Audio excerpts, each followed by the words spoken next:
Our kids, have done a great job preparing, and we just have to go out and execute tonight. Yeah, well, let's talk about Union then a little bit before we let you get back to it. You certainly are familiar with them. You saw them last week again.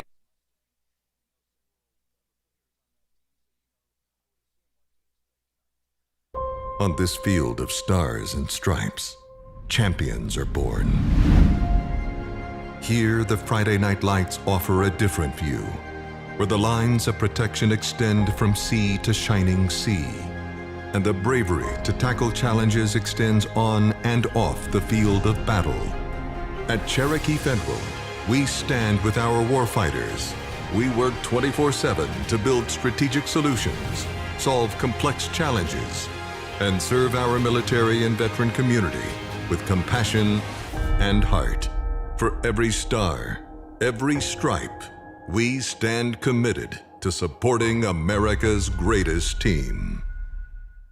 When you've got to spend some time away, there's no better place for your best friend to stay than Woodland West Pet Resort. With 17,000 square feet of fun, you can both take a no-guilt vacation, relax, both of you, pick up a new skill, chow down on some well-deserved vacation food, make new friends, have a spa day, and finally, come home to your best friend.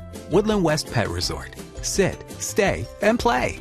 Located next to Woodland West Animal Hospital off Highway 75 in the Jenks exit.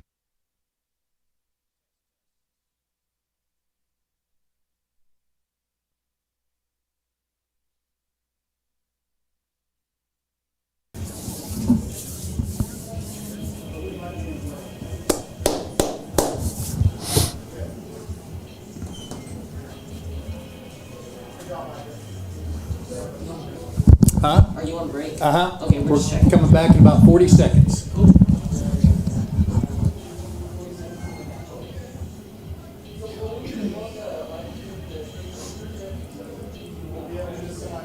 Yes. All right.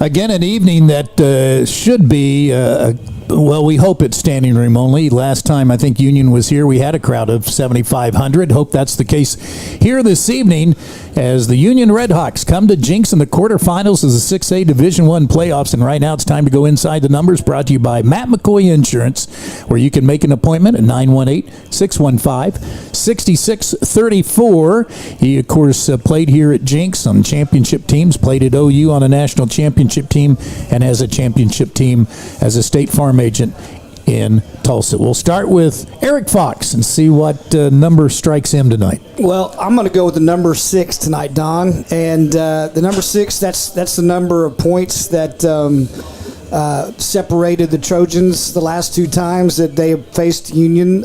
One time we were on the upside of that, one time on the downside of that. 9-3 last time was not an offensive juggernaut on either sides of the field that night. But number 6 has a little bit different meaning tonight as well.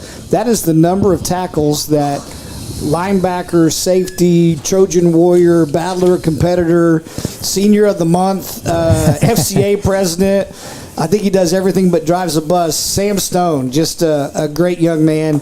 He is 6 tackles behind Luke Turner on the all-time tackle list. Luke is sitting in second place at 333.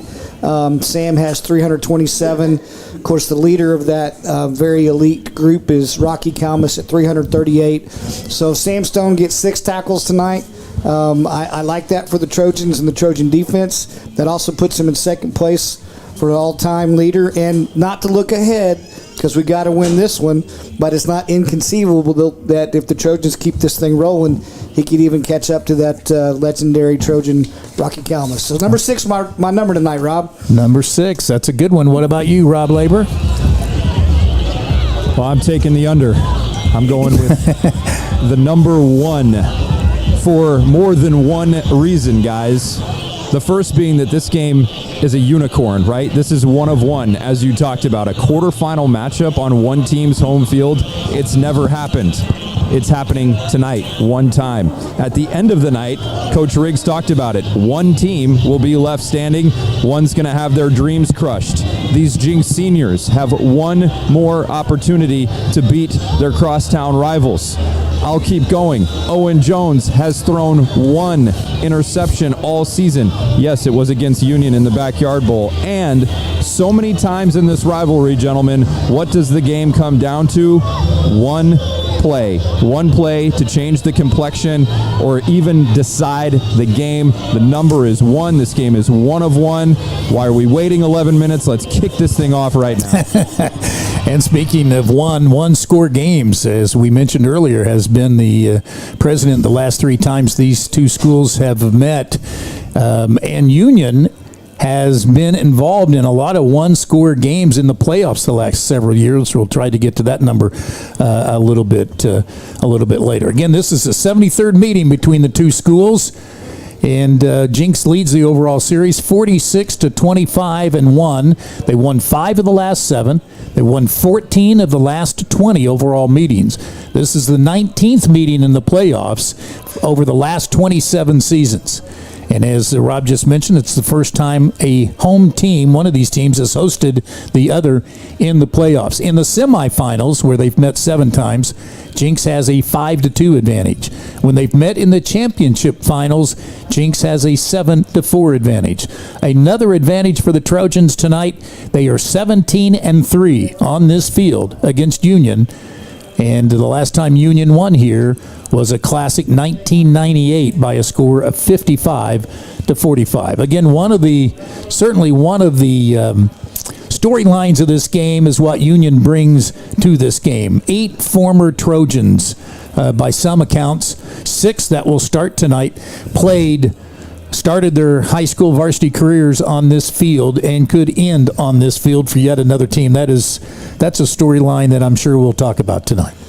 Well, could be. And, we've talked before about how movement, transfers, all those things have kind of mimicked what you see in the college world. But, with the new regulations and laws and policies in Oklahoma, you're seeing that more and more. But all those things, all the records, all the past events, how many times the Trojans have won, all of those things matter, but then they don't matter. Right. Because for these guys, for some seniors on one of the sides of the field, this is going to be the last time they put on a pair of pads. And so you can't forget that emotional, that aspect of it, and just like Coach talked about, that finality aspect of it, and you can't outweigh that either as a pressure factor or as a motivation factor. Well, the Trojans are ready to go. They're already into the helmet and ready to enter the field tonight. We got 9 minutes till kickoff. They heard Rob. They heard Rob. They're ready to go as well. We will take a break and hear from our player spotlight tonight, brought to you by Woodland West Pet Resort and Animal Hospital, and that's number 5, inside linebacker, the starter, Jace Hager. That's next on the Jinx Audio Network and Trojan TV.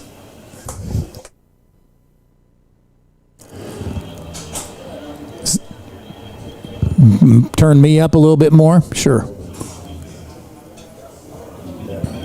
All righty.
2-year starter, 3-year play.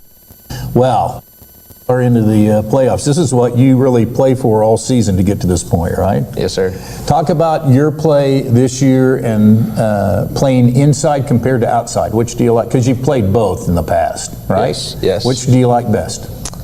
I like inside. I think it's a better fit for me for sure. Yeah? Yeah. Why? It just fits kind of my play style, and then just like I just feel like I'm in more action and stuff like that. I like it way better. Over 40 tackles this season. When I look at, there are guys that always seem to be around the ball. You have an interception this year. You've recovered a fumble. Last year against Union, you had one of the great highlights with the tip of the ball coming down, catching it was great. So talk about being around the ball and what you guys do to practice that so that when the ball is in front of you, you're able to make that play.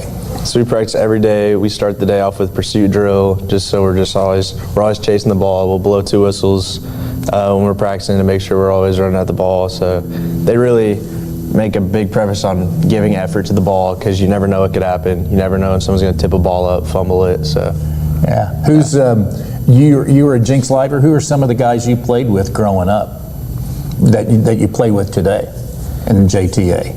It's most of my guys. I mean, we're kind of split up because there's Jinx Silver, Jinx Whites, but I mean, I have a lot of my guys that I play currently with, like on my defense.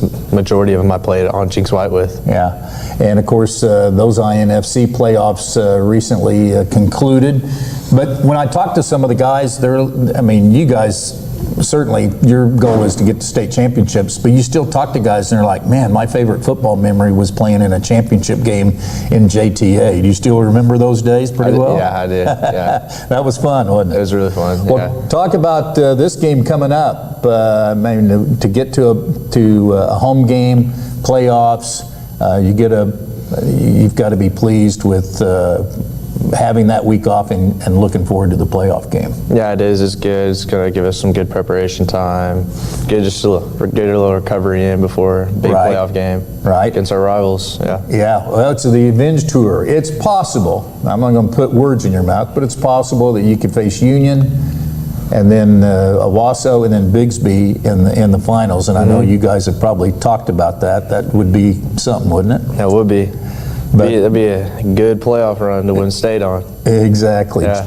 Jace, what do you want to do when you graduate? When I graduate, I want to get a OU, and I'm going to do their ROTC program and go to the Navy. Nice. Yeah. Why the Navy?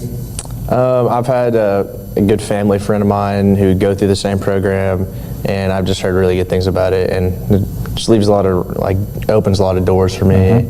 I'll get to travel a lot. I really like traveling. So good. Yeah. Well, very neat. Thank you very much for the visit. Good luck the rest of the year. Thank you. Jace Hager, number 5, inside linebacker for the Jinx Trojans. Kickoff is coming up next. This is Jinx Football on the Jinx Audio Network and Trojan TV.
And a very pleasant good evening to you from Allen Trimble Stadium. We get set for the kickoff tonight between the Jinx Trojans and the Union Redhawks in the quarterfinals. It's time to do our Arvest Bank players to bank on. We'll start with you, Eric Fox.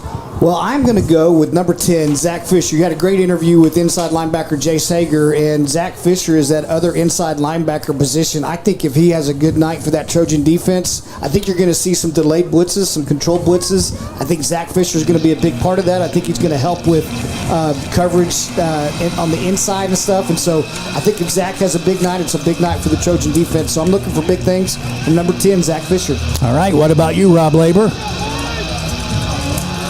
Yeah, looking for big things tonight, guys, out of Riley, the junior left tackle. He's been abusing defenders all season long. No better guy to have protecting your blind side than Riley Kester.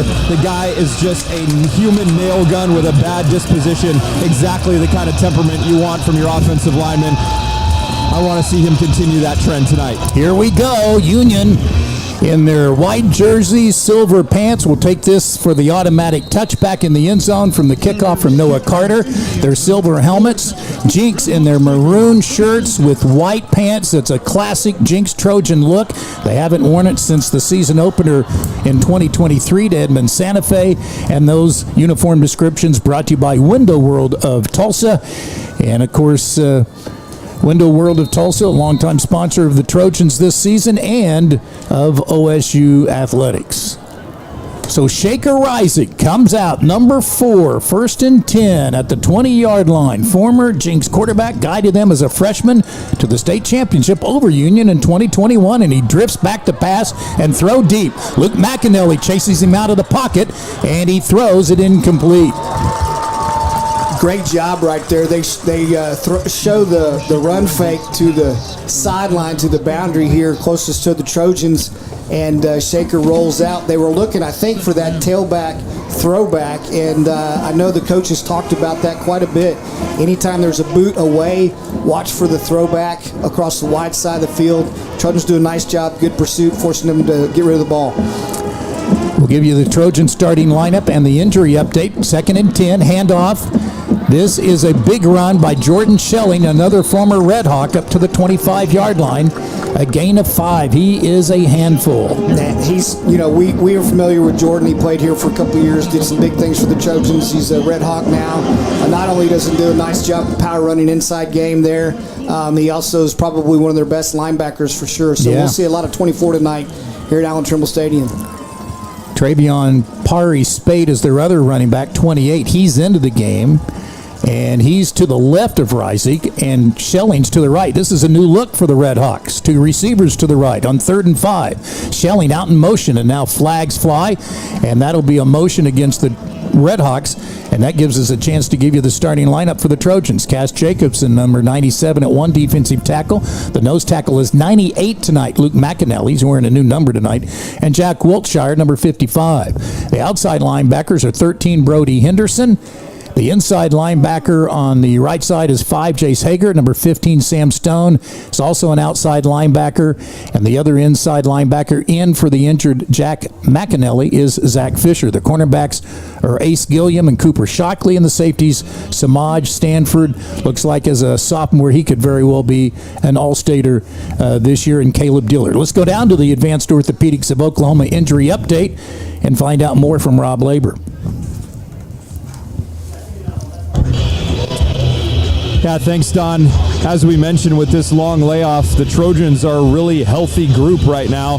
The only significant injury is Jack McAnally. He's out with that unfortunate neck injury, will not return this season. But other than that, the guys who have suffered season-ending injuries like your Blake Whittingtons and your Trey Mays, like I said, the Trojans are in really good shape health-wise. You've got Cash Jacobson, guys like Malachi Dillard, KD Jones, Caleb Barnett, all who have suffered some nagging injuries throughout the year. They're all dressed, all ready to go tonight.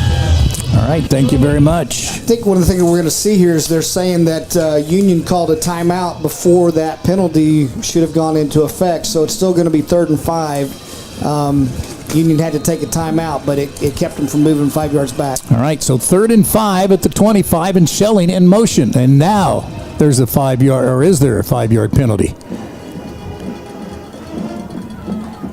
Adam Gaylor, the defensive coordinator. Justin Finney is our official tonight. This is a new crew. We've not seen this crew. They're from the Tulsa area, and we understand they officiated one of the 5A semifinal games a year ago. So it is a 5-yard penalty, and so after the timeout, it didn't save them. They still jumped off sides. That's got to drive Kirk Frederick. Well, it's interesting, like you said, it's a new formation there, and so they're trying to do something to kind of scheme something up that they liked against this Trojan defense, and they got called for procedure twice. So 3rd and 10 from the 20. Running play, Sperry Spade is cut down at the 25-yard line. Somebody got a hand around the ankle and tripped him up, not before he got 4 yards, and it'll bring up a 3-and-out and a punting situation for Union. Wiltshire and Cash Jacobson both got penetration there, and they were underneath the pile, and Zach Fisher was coming on a blitz. So one of those 3 guys just got enough of a paw out there to trip him up, and that's a big defensive stand. It is indeed. Miles Davis was probably the player of the game in the Backyard Bowl. He caught the game's only touchdown, a 10-yarder from Rising, and he had 5 punts, I think it was, or 6 punts in that game for a 48-yard average. And he launches a big one here. Stanford catches it, tackled immediately at the 40-yard line. So Union punts away, and Jinx has the ball at their own 40. Good field position with Owen Jones in at quarterback. KD Jones is the tailback, and the offensive line for the Trojans has Riley Kester at left tackle, Javion Anti at left guard, Wilcox's younger brother, Zach Cox at center. The right guard is Malik Craig, and the right tackle is Odafe Aruru. Brody Henderson's the tight end in motion. 3 wide receivers. Play action. Owen Jones, 16 of 34. The first game has a wide open Jalen Cato at the 30 to the 20. First down, Trojans inside the red zone to the 17-yard line. What a scheme right there. They kept KD in for protection, but there was good protection. Rob talked about Riley Kester helping Owen feel comfortable there. Henderson stayed in the block as well, so they had a lot of time, but Cato is just running loose out there in the deep flat area. And they work in a hurry to KD. He's going to be tackled immediately in the backfield. So from the 18 back to about the 24. JT Frederick, the coach's son, makes the tackle. That's a loss of 6 to make it 2nd down and 16 at the Union 24-yard line. The Trojans, in the 3rd game of the year against Union, passed the 50-yard line 7 times and came away with 3 points. And KD doesn't get much here, maybe a yard, maybe back to the line of scrimmage. Yeah, there wasn't anything there. They're trying to get a kick block and have KD run up inside of that on the left side, and Union does a nice job of caving that in, and so KD tries to bounce for a second. He tries to come back inside, and by that time the pursuit is just too much. Not enough running room there. It's going to be interesting down in this territory. They're going to be 4-down territory. They're going to try to get enough yardage to try to put some points on the board with a kick. 42-yard pass play, and Owen Jones fumbles the football. The Trojans have not had a turnover in 7 games, and here's the first one. I was afraid this might happen only because you haven't played much in the month of November. You haven't turned the ball over in a long time, and Owen Jones just fumbled the snap. It looked like he wasn't ready for it.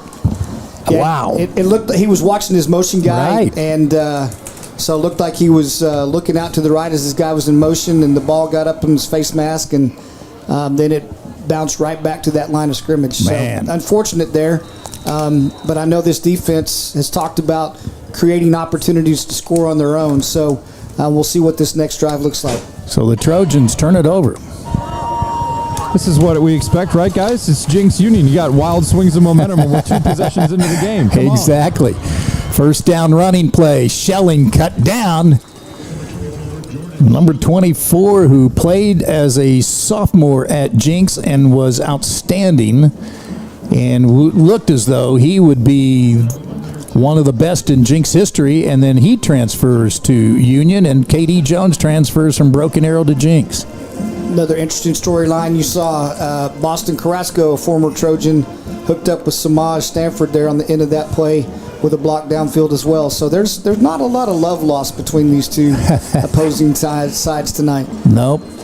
They are competitive, to say the least, but there is a respect for these players that did go to Union. We'll talk about that as Miles Davis catches the pass from Reisig and has a first down up near the 40-yard line. What makes Shaker Reisig as good as he is, the Boston College commit? Well, he gets the ball out of his hand really well. He's obviously very athletic. He's been in a lot of big games, a lot of poise, and a lot of athleticism. He makes some big-time throws, and he hits Miles Davis, one of his best targets right there on that one. Up to the 39, a gain of 11. Perry Spate has cut down Sam Stone. Might get credit for that tackle. A gain of 2. Sam comes in there. He makes contact with the blocker in the backfield, is able to at least slow him down enough. I don't know if they'll give him the full tackle on that, or they'll give it to Jace Hager there, but Sam creating a collision in the backfield really helped us out, kept Perry Spate from being able to get his motor running. 2nd and 8 as Hager comes from inside linebacker out to cover a receiver. Reisig has 5 receivers out, empty backfield, no score, their second possession. On 2nd and 8, feels the pressure and now runs with it.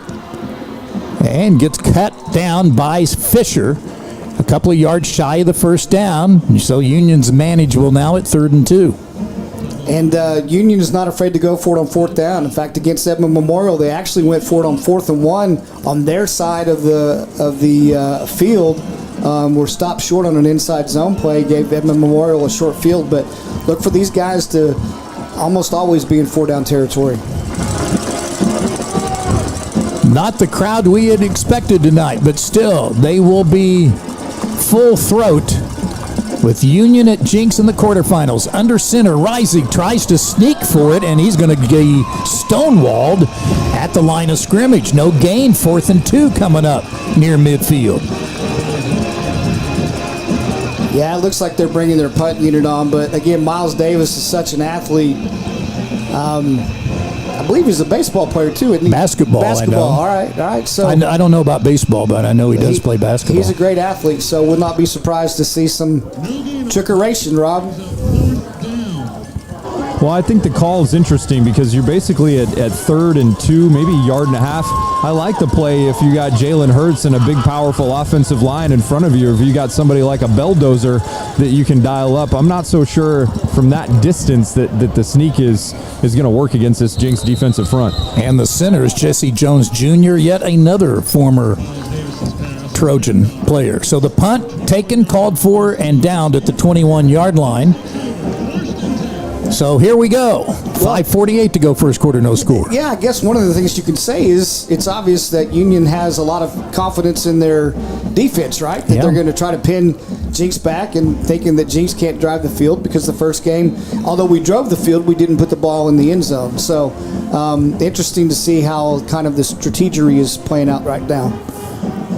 Trojans have won 18 straight quarterfinal games. KD Jones blasts up the middle, move the sticks. He gets 11 on the carry. And, of course, KD coming in averaging 6 yards a carry, 137 yards a game, and just over 2,500 yards in his career. Their second first down of the game. They work in a hurry. Owen Jones, empty backfield. Henderson in motion. Owen out to Brody, and he drops it. Incomplete. Good scheme right there. That'll be one that Brody wishes he had back. Do a nice job of getting him out in the flat quickly. He's got some space. There's going to be contact as soon as the ball gets there, but Brody has a big frame, and thinking he can probably run through some of those yards of contact right there, but it'll bring up 2nd and 10 here.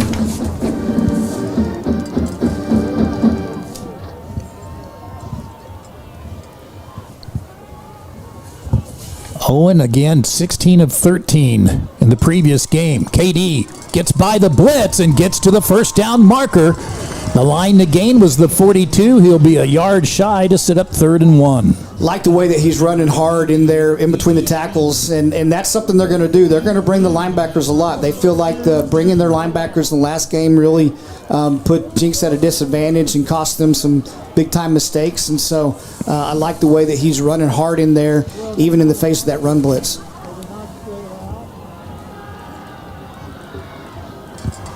Katie very good out of the backfield as a receiver. And now they throw on 3rd and long, and it's overthrown, incomplete. Wow.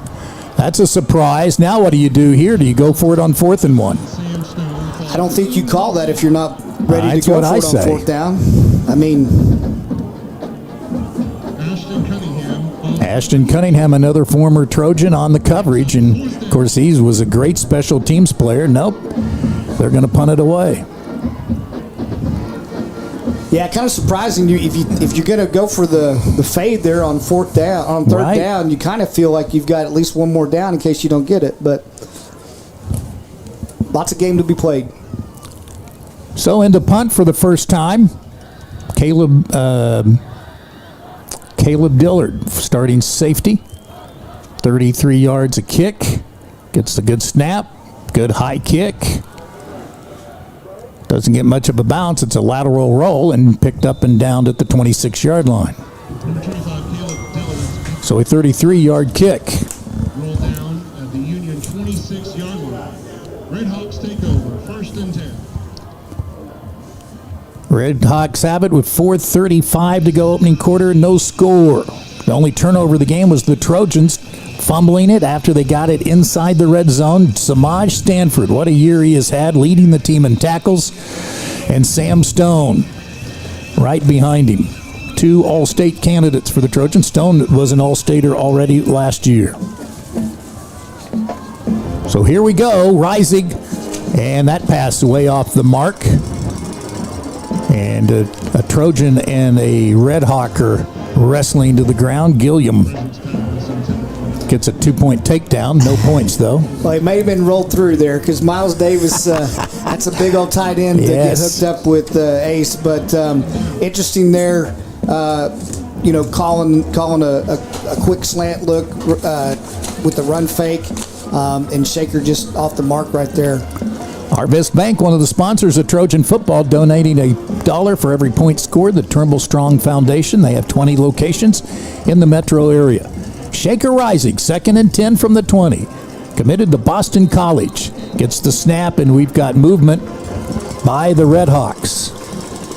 This is interesting, Rob. I know one of the things that the coaches from Jinx emphasized is how many penalties we shot ourselves in the foot with last time around, and right now you're seeing it from the Union offense.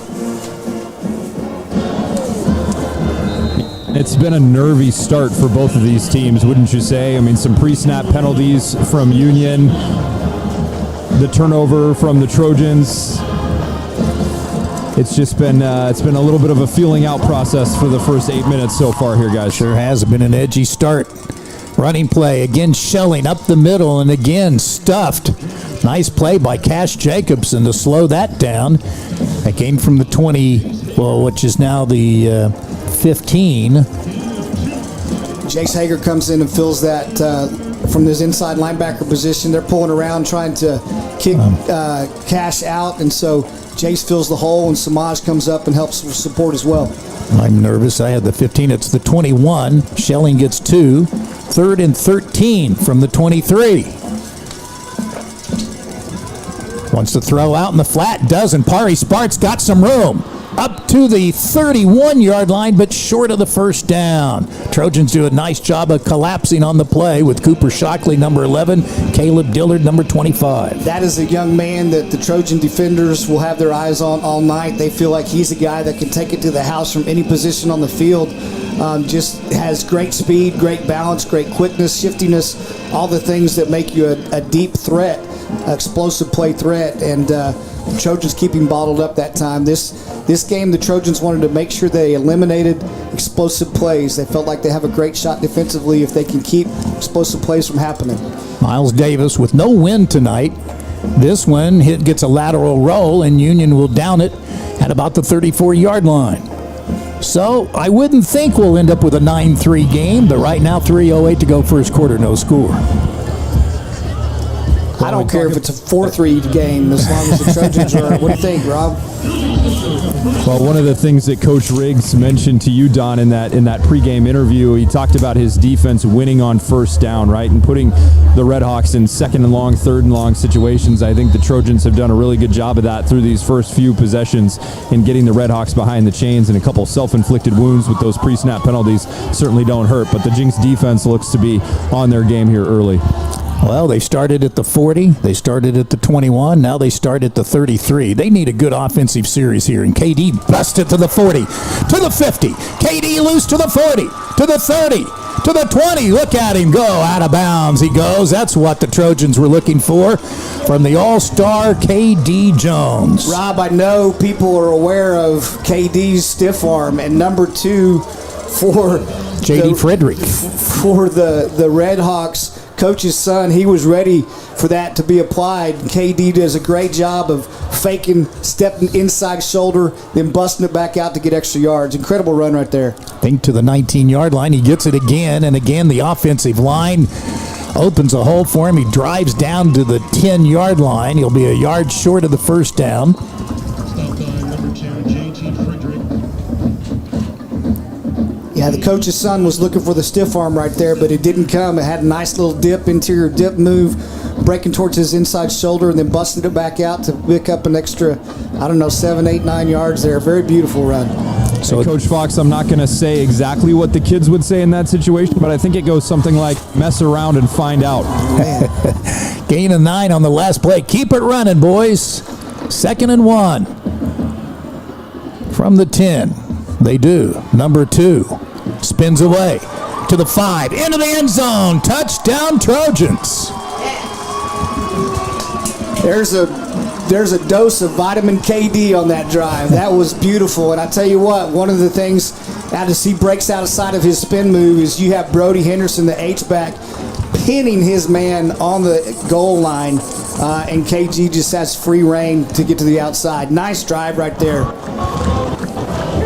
Hey, so far, guys, I would say the push from this offensive line, I would describe it as significant so far in this first quarter. They were monsters on that drive. Well, whenever the first 4 games, they averaged around 130 yards rushing. Since then, they have almost nearly 200 yards a game from moving Riley Kester from tackle to or from guard to tackle, and Ty from tackle to guard, and it has paid off. 2:08 to go first quarter. Breaking the action. Jinx 7, Union nothing. This is Trojan football on the Jinx Audio Network and Trojan TV.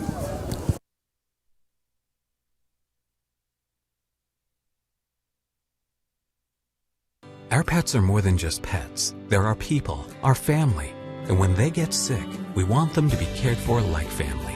At Woodland West, pet care is personal. We care for your animals the same way we care for our own.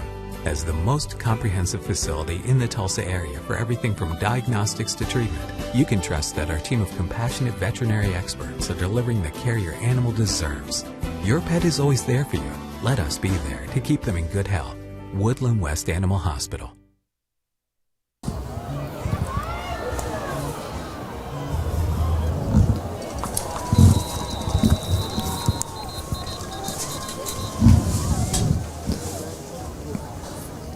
We got a penalty flag. Tackled by Devin Whalen. Penalty flag on the play.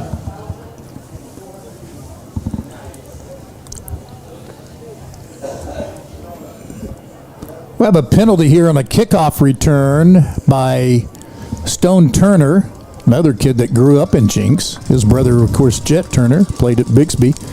And the penalty is going to go against Union. And so it'll be 1st and 10. They'll mark this back to the 10-yard line. Trojans just marched 67 yards in 4 plays, and KD did it all, set up by a 48-yard run and then the 10-yard TD run. 67 yards in 3 plays. Here's a running play, and nothing doing for the Redhawks. Defensive line is controlling the line of scrimmage. In fact, Jinx controlling the line on both sides right now. It's the new 98, Luke McAnally in there. He's got a different number to 9. He does a nice job of beating his block. And that's one of the things that they thought this defensive line could do, is that they would be able to do a better job of controlling the line of scrimmage tonight. against Union and make a real impact. 2nd and 9 from the 11-yard line. Rising, back to pass. No pressure. Throws deep, double coverage, and overthrown. Good job, Caleb Dillard on the coverage at midfield. Sam Stone trailing the receiver, and the receiver, number 6, the former Trojan Boston Carrasco, who has scored a touchdown in 8 straight games. Yeah, they just had Boston bracketed there. They don't bite on the play fake, on the run fake, and they see him coming from that slot position straight down the field, and they've got a safety over the top, and they've got a man bracketing him underneath, and so nice job right there, and Shaker just threw it where Boston couldn't catch up to it. 3rd down and 9 from the 11-yard line. Rising back again. Looks over the middle, incomplete. Looking for Carrasco again. Good coverage by the Trojans, Samaj Stanford. And so it's another punting situation for Miles Davis. That ball is actually a little bit behind Boston as he's breaking across the middle. I don't know if he and Shaker were on different pages there, but Samaj does a good job of closing on him. But if Boston is able to bring that ball down, that is across the first down marker. But they just seem to be a little bit out of sync with their receivers right now. Of course, the Trojan defense probably has a lot to do with that as well.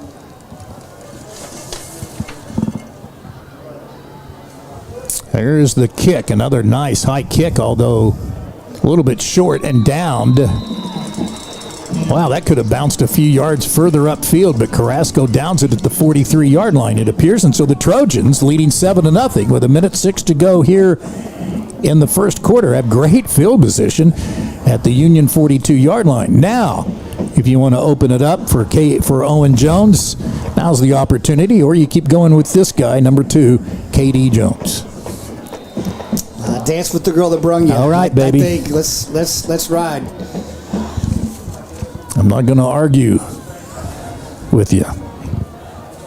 You're the guy that brought me here, so I'm going to ride you, and we're going to ride KD. I've never called plays for the Trojans, so but I like it so far. KD trying to go wide, cut down after no gain. Number 2, KD Jones. You know, the thing about KD is he doesn't get tackled for a loss very often. It surprises me he only made it back to the line of scrimmage. I thought he got a little bit farther than that, but they were running to the wide side of the field off left tackle there. But I don't know that they feel great about kicking long distance field goals at this point.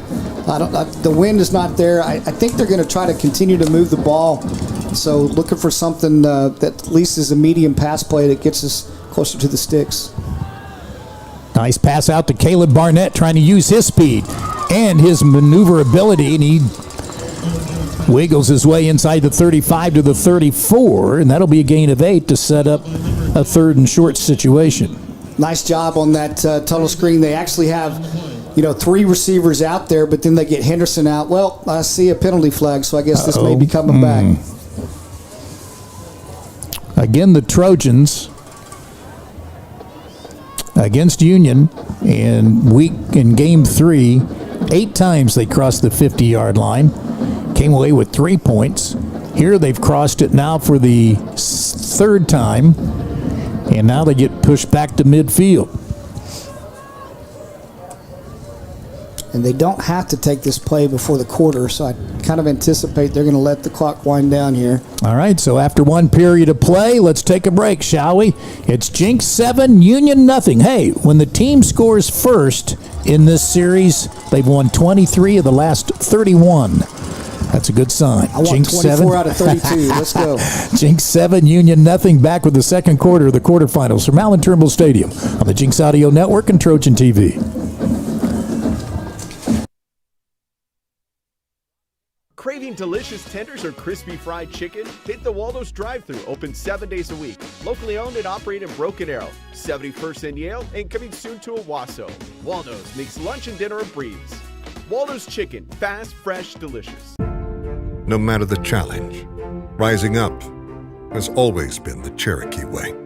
Adversity and triumph are chiseled into our DNA, which gives us the grit and endurance to go further for our customers, our employees, and our tribe.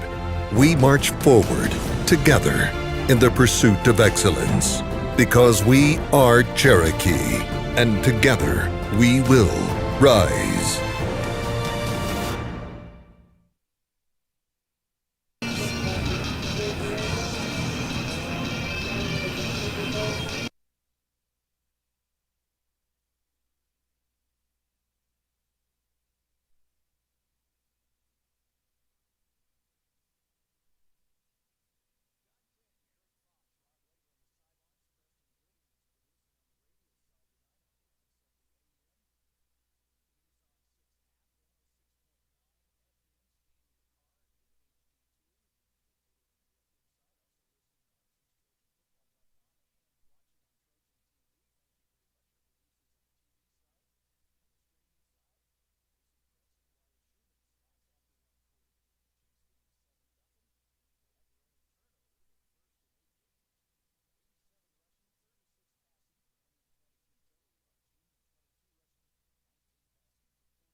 Was being made on the screen, but they do a nice job of getting out to Caleb quickly, and they have Sam Stone in motion, and he's a lead blocker out there. Certainly hope that young man is not hurt seriously, but he has not moved much. But a nice job on the ability of Caleb to navigate his way to the end zone, and again, hope this young man is not seriously injured.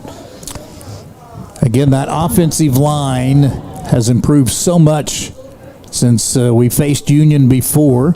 Certainly worth mentioning again by moving Javion Anti from tackle to left guard. Riley Kester, the move in from Sand Springs from left guard to left tackle. Anti at left guard to move in from Nathan Hale. Commitment to TU. Zach Cox, 3-year starter, 2 full years as a starter, and then start.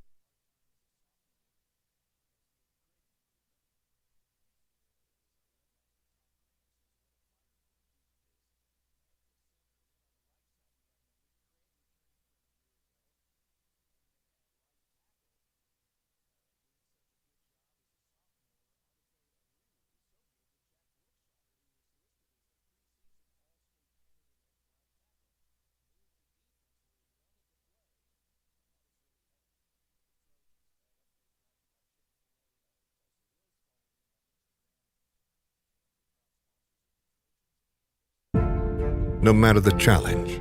Rising up has always been the Cherokee way. Adversity and triumph are chiseled into our DNA, which gives us the grit and endurance to go further for our customers, our employees, and our tribe. We march forward together in the pursuit of excellence because we are Cherokee, and together we will rise.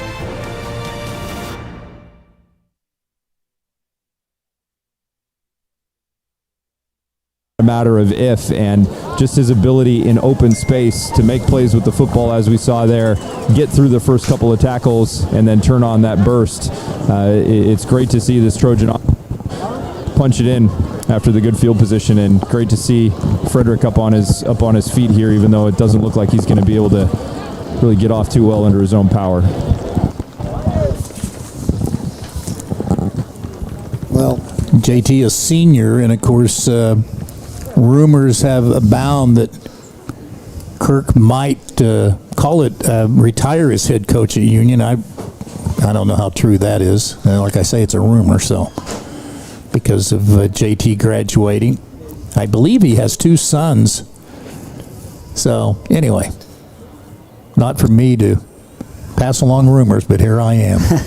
He is the highest paid coach in the state of Oklahoma. That has been publicized, and Union has not won a state title since 2016. They've been to the finals twice since. Here's the extra point kick on its way, and good. We'll take a break. Just about 2 minutes into the second quarter, and the Trojans get on the board again on a 3rd down and goal and an 8-yard pass to Caleb Barnett. 14-0 Trojans on the Jinx Audio Network and Trojan TV.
Trojan show blitz. Here they come on the run. Perry Spate splits the line of scrimmage and gets the first down.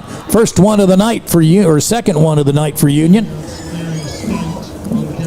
Yeah, you can see what happens now. Union has another player down, but you can see what happens when Perry Spate gets some room to maneuver and is able to run through some tackles. Samaj may actually have to come off on this play because his helmet came off as he finally got him out of bounds over there, but I think that's one of their linemen. I couldn't tell which one it was there, Rob.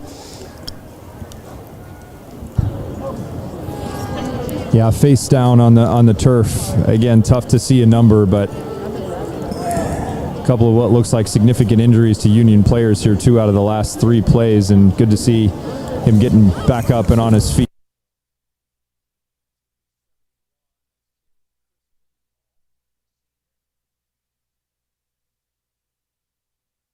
When you've got to spend some time away, there's no better place for your best friend to stay than Woodland West Pet Resort. With 17,000 square feet of fun, you can both take a no-guilt vacation. Relax, both of you. Pick up a new skill. Chow down on some well-deserved vacation food. Make new friends. Have a spa day. And finally, come home to your best friend. Woodland West Pet Resort. Sit, stay, and play. Located next to Woodland West Animal Hospital off Highway 75 in the Jenks exit. Long, and it does look like he's going to have to be off the field for this play. All right, so Modge is out and Clark Carricker is in at safeties. 1st and 10 from the 35-yard line to see if Rising wants to pick on the sophomore safety, Clark Carricker. Play action. They look over the middle where Carricker is. He can't fire. He's got to run. He gets caught from behind by McAnally, I think it is. Case Jacobson cashes in at the 39-yard line, a gain of 4. Yeah, and Brody Henderson putting some pressure on the edge there, feeling like he got tackled when Shaker was trying to change directions there. They're coming back to play fast here after that pickup.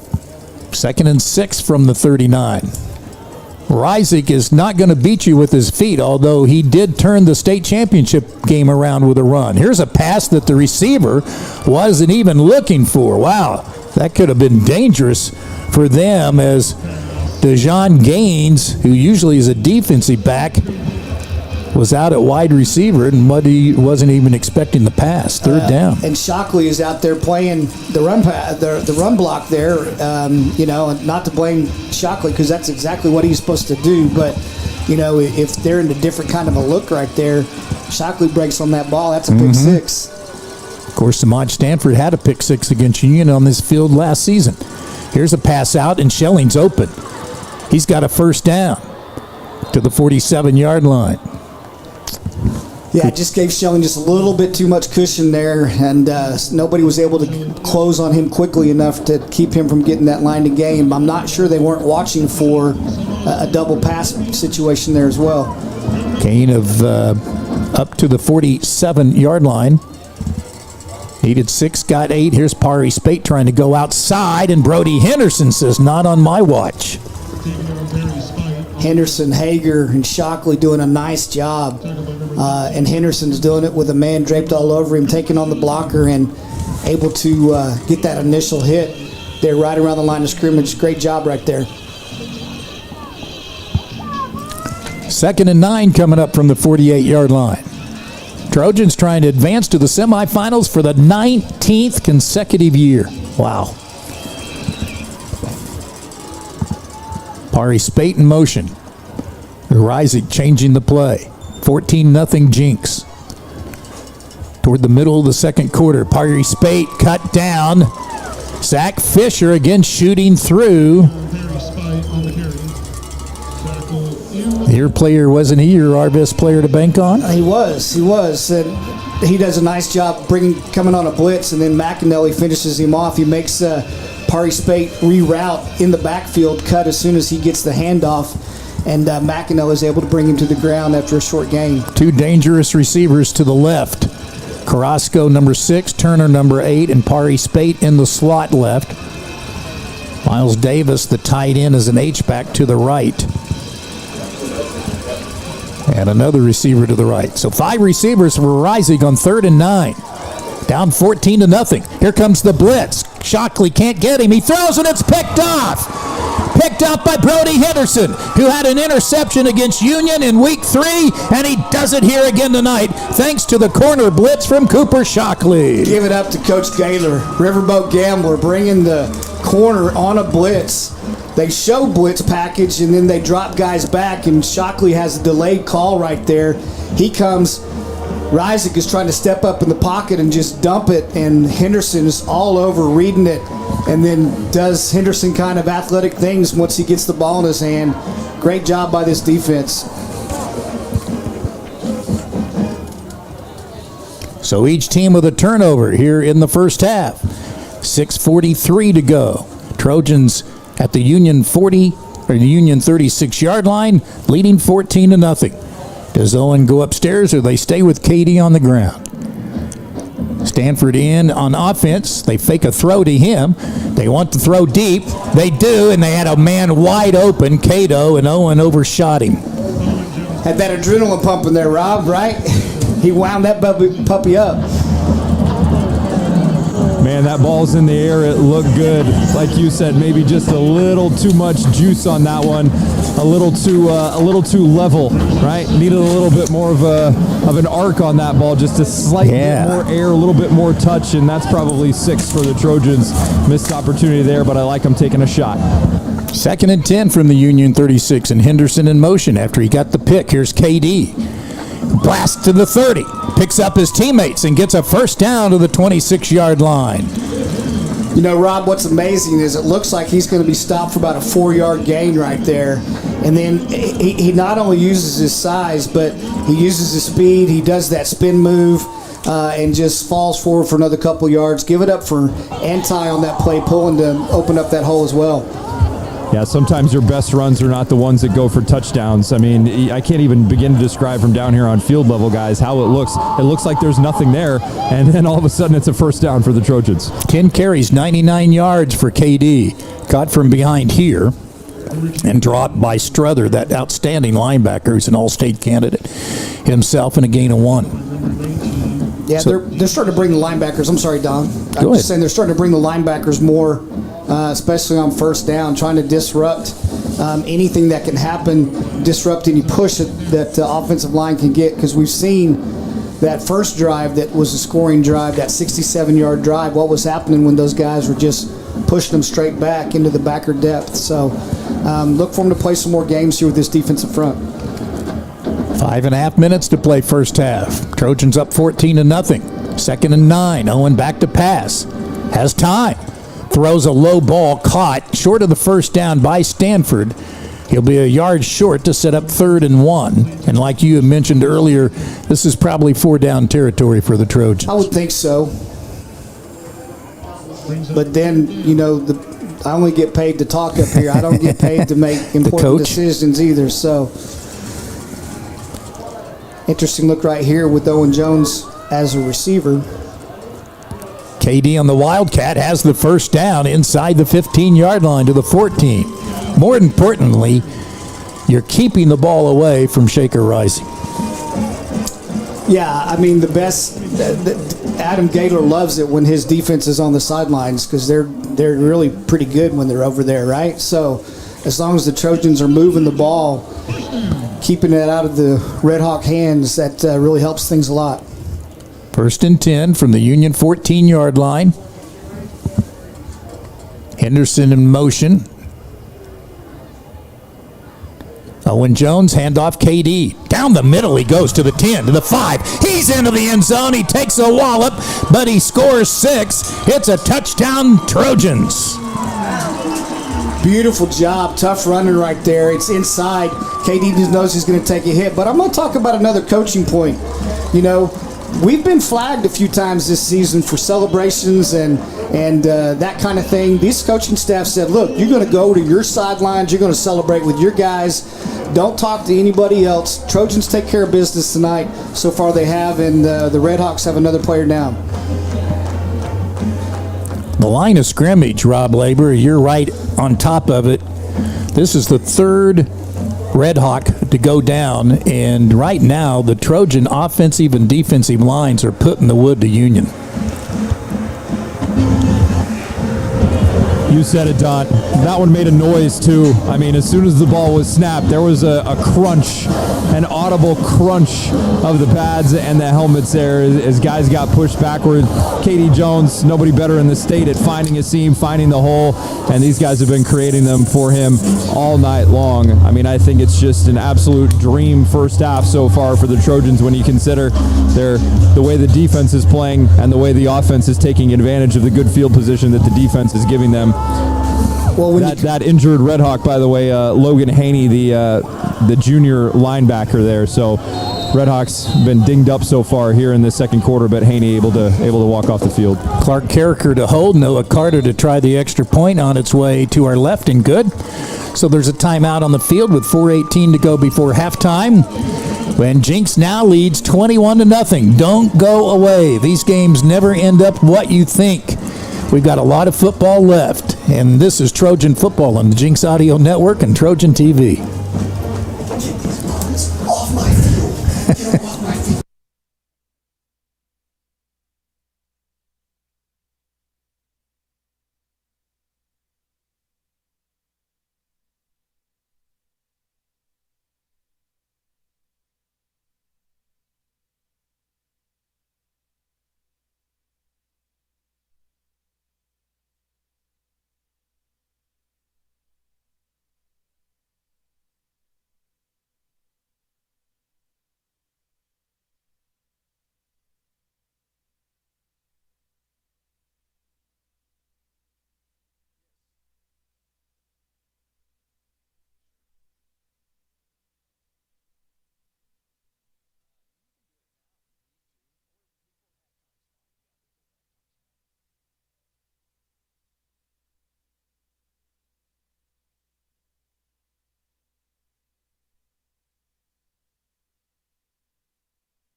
Still waiting to see what they say there. Yeah, that's the indication as a hold against Union. Well, while we have just a moment, Rob talked about that crunch that you could audibly hear. You got to give it up for the great Trojan TV replay. Those guys have done a great job all season long. And looking at that replay, You see Brody Henderson from his H-back position coming across and putting a great block just to KD's left, giving him that room to get up into the line of scrimmage. So great job using our H-backs, using our motion, pulling guys so far on the offensive line to create some space for KD. Well, here's a weird play. Wildcat to Pari Spate. They put a lineman out as a receiver, and that worked for 2 yards. Good job for the Trojans to stay home on that. Yeah, there's going to be a lot of different things like this razzle-dazzle right here. This is Stone Turner cut down in the backfield. Sam Stone shows you why he is an all-state player. He likes to duck hunt. Well, he's been hunting running backs and receivers throughout his 3-year career and on his way to being the second all-time tackler behind Rocky Kalmus. Nobody fooled right there. Dillard and Sam Stone both coming up. Cass Jacobson, Brody Henderson giving good pursuit right there. These guys knew there were going to be wrinkles and things that they hadn't seen. Just keep the offense in front of you. Keep your keys. Keep your eyes where they're supposed to be on the ball, and then play your assignment. And that was a great job right there. Low snap. Davis does a good job. He gets run into, but with the ball on the ground, that's allowed. And Samaj Stanford fair catches near the 40. They'll mark it at the 39. And here come the Trojans. 2:16's a lot of time. We have all 3 timeouts. KD's been running the ball well. Union knows that we throw a lot of screens. I think they'll be looking for some screens here, but wouldn't be surprised to see a handoff to KD on this first down play. Best punt of the night for Miles Davis at 43 yards. Cato's been wide open on 3 occasions and has caught 1 pass.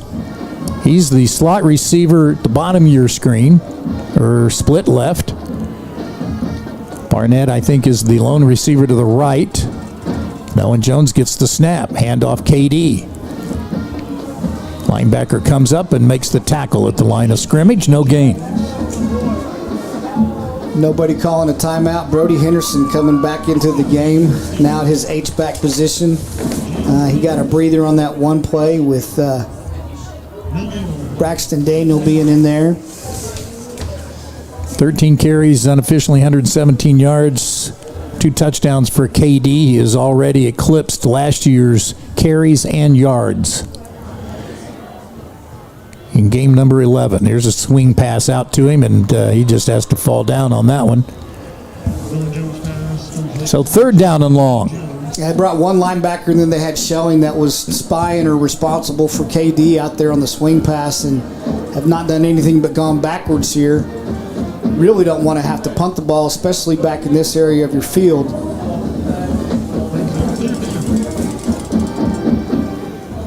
Loss of 8 on the play.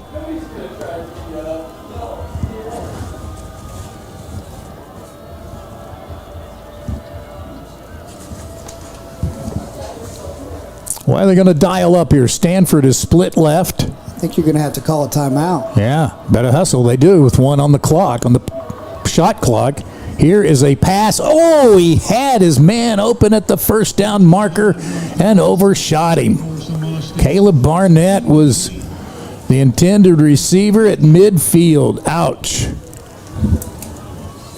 Yeah, Caleb running kind of a bench route right there, and Caleb gets up, but the ball's just overthrown there. So Braxton Hart will snap it back to Caleb Dillard. No snafus with 50 seconds left. Good snap, good kick. Fair catch called for. Backed away by Stone Turner. And it bounces up and hits Barnett in the head at the 26-yard line. Tried to do his best limbo he there. Did, just didn't couldn't he? get out of the way. So 43-yard kick. Trojans wish they had that possession back, I'm sure, but they do have the ball to open the half. It's 39 seconds here. Again, Reisnick's got the arm. He can throw it to the end zone from anywhere on the field. Sparry Pates is the kind of guy that can go the distance from anywhere on the field. So, it's going to be really important. These guys play their assignments, keep the ball in front of them. Even if you give up some ground, don't give up the big chunk play. Kurt Frederick, head coach at Union, 18th season, 240. His overall record. Last week beat Mustang 38-21 to get to this quarterfinal game. Down goes Risey. That'll be a sack for Cash Jacobson, and Brody Henderson started it back near the 20-yard line. Well, that's huge because they brought 4 and dropped 7, right? And so if you're getting that kind of pressure with Cash and Brody and McAnally and Wiltshire right there, just a 4-man rush, that's really huge. And of course, play clock is rolling and they are not calling timeout. No, they're gonna just a classic swim move there by Cash Jacobson to come free and meet Reisnick in the backfield. They're gonna call on Schelling here to end the first half. And a gain of 1 yard in this Trojan offense and defense, special teams. This team has played lights out in the first half and leads at 21-0 and gets a standing ovation from the Trojan fans.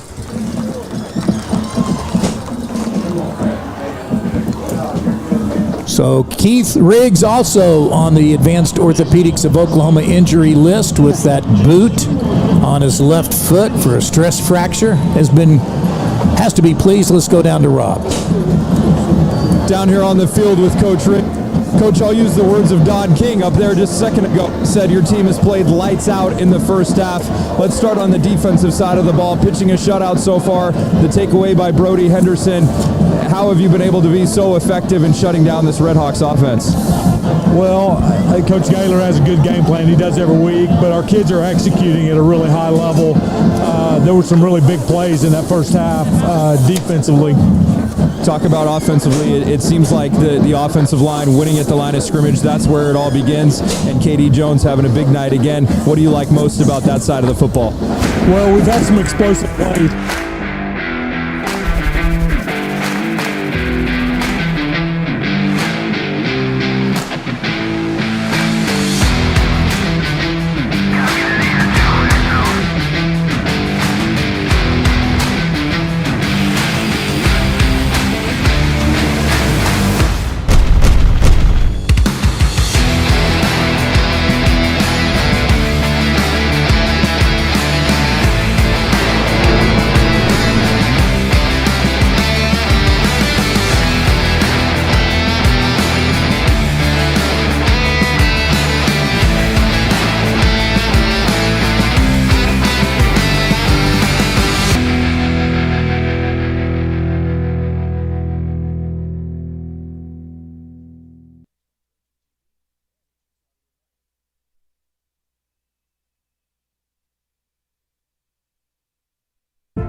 No matter the challenge, rising up has always been the Cherokee way.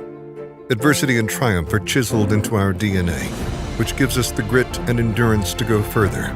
For our customers, our employees, and our tribe, we march forward together in the pursuit of excellence. Because we are Cherokee, and together we will rise.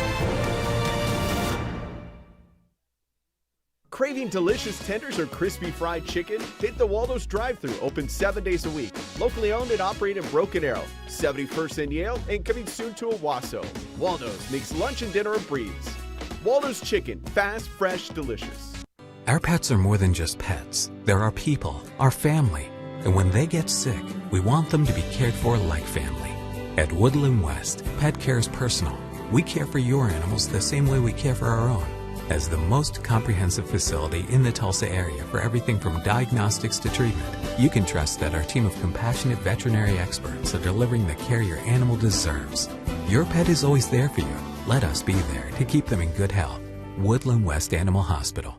When you've got to spend some time away, there's no better place for your best friend to stay than Woodland West Pet Resort. With 17,000 square feet of fun, you can both take a no-guilt vacation.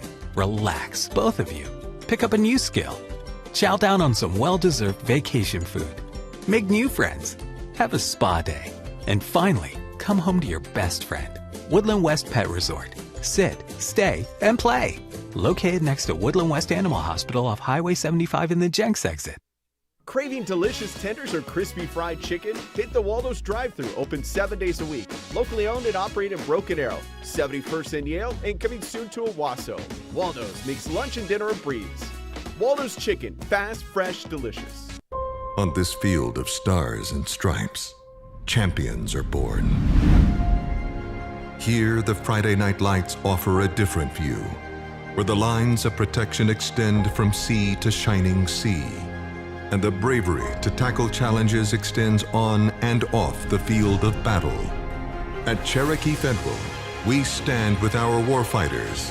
We work 24/7 to build strategic solutions, solve complex challenges, and serve our military and veteran community with compassion and heart.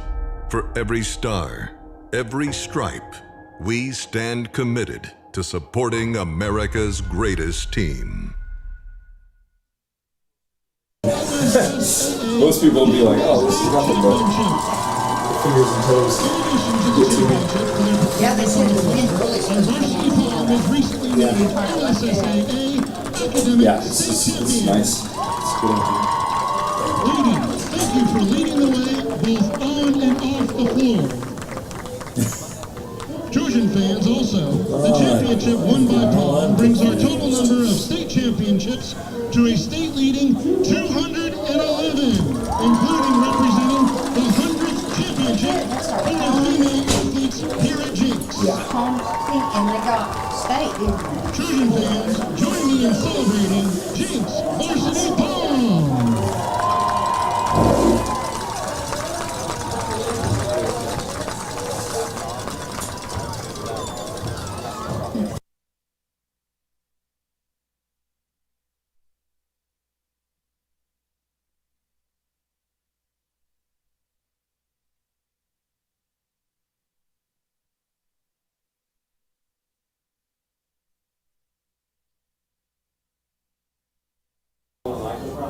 Grady's home.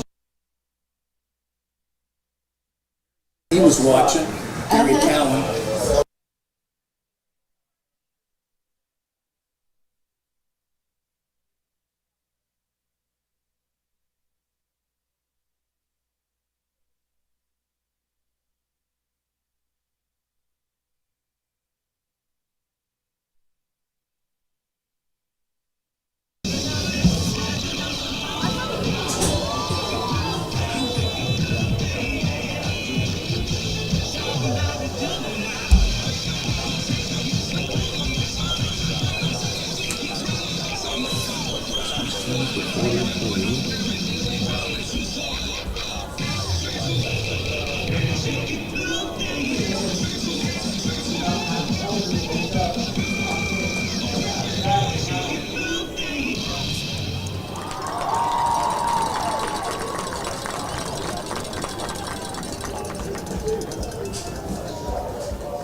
Trimble Stadium. Matt McCoy Insurance halftime report continues. But first, let's give you a station ID. This is the Jinx Audio Network.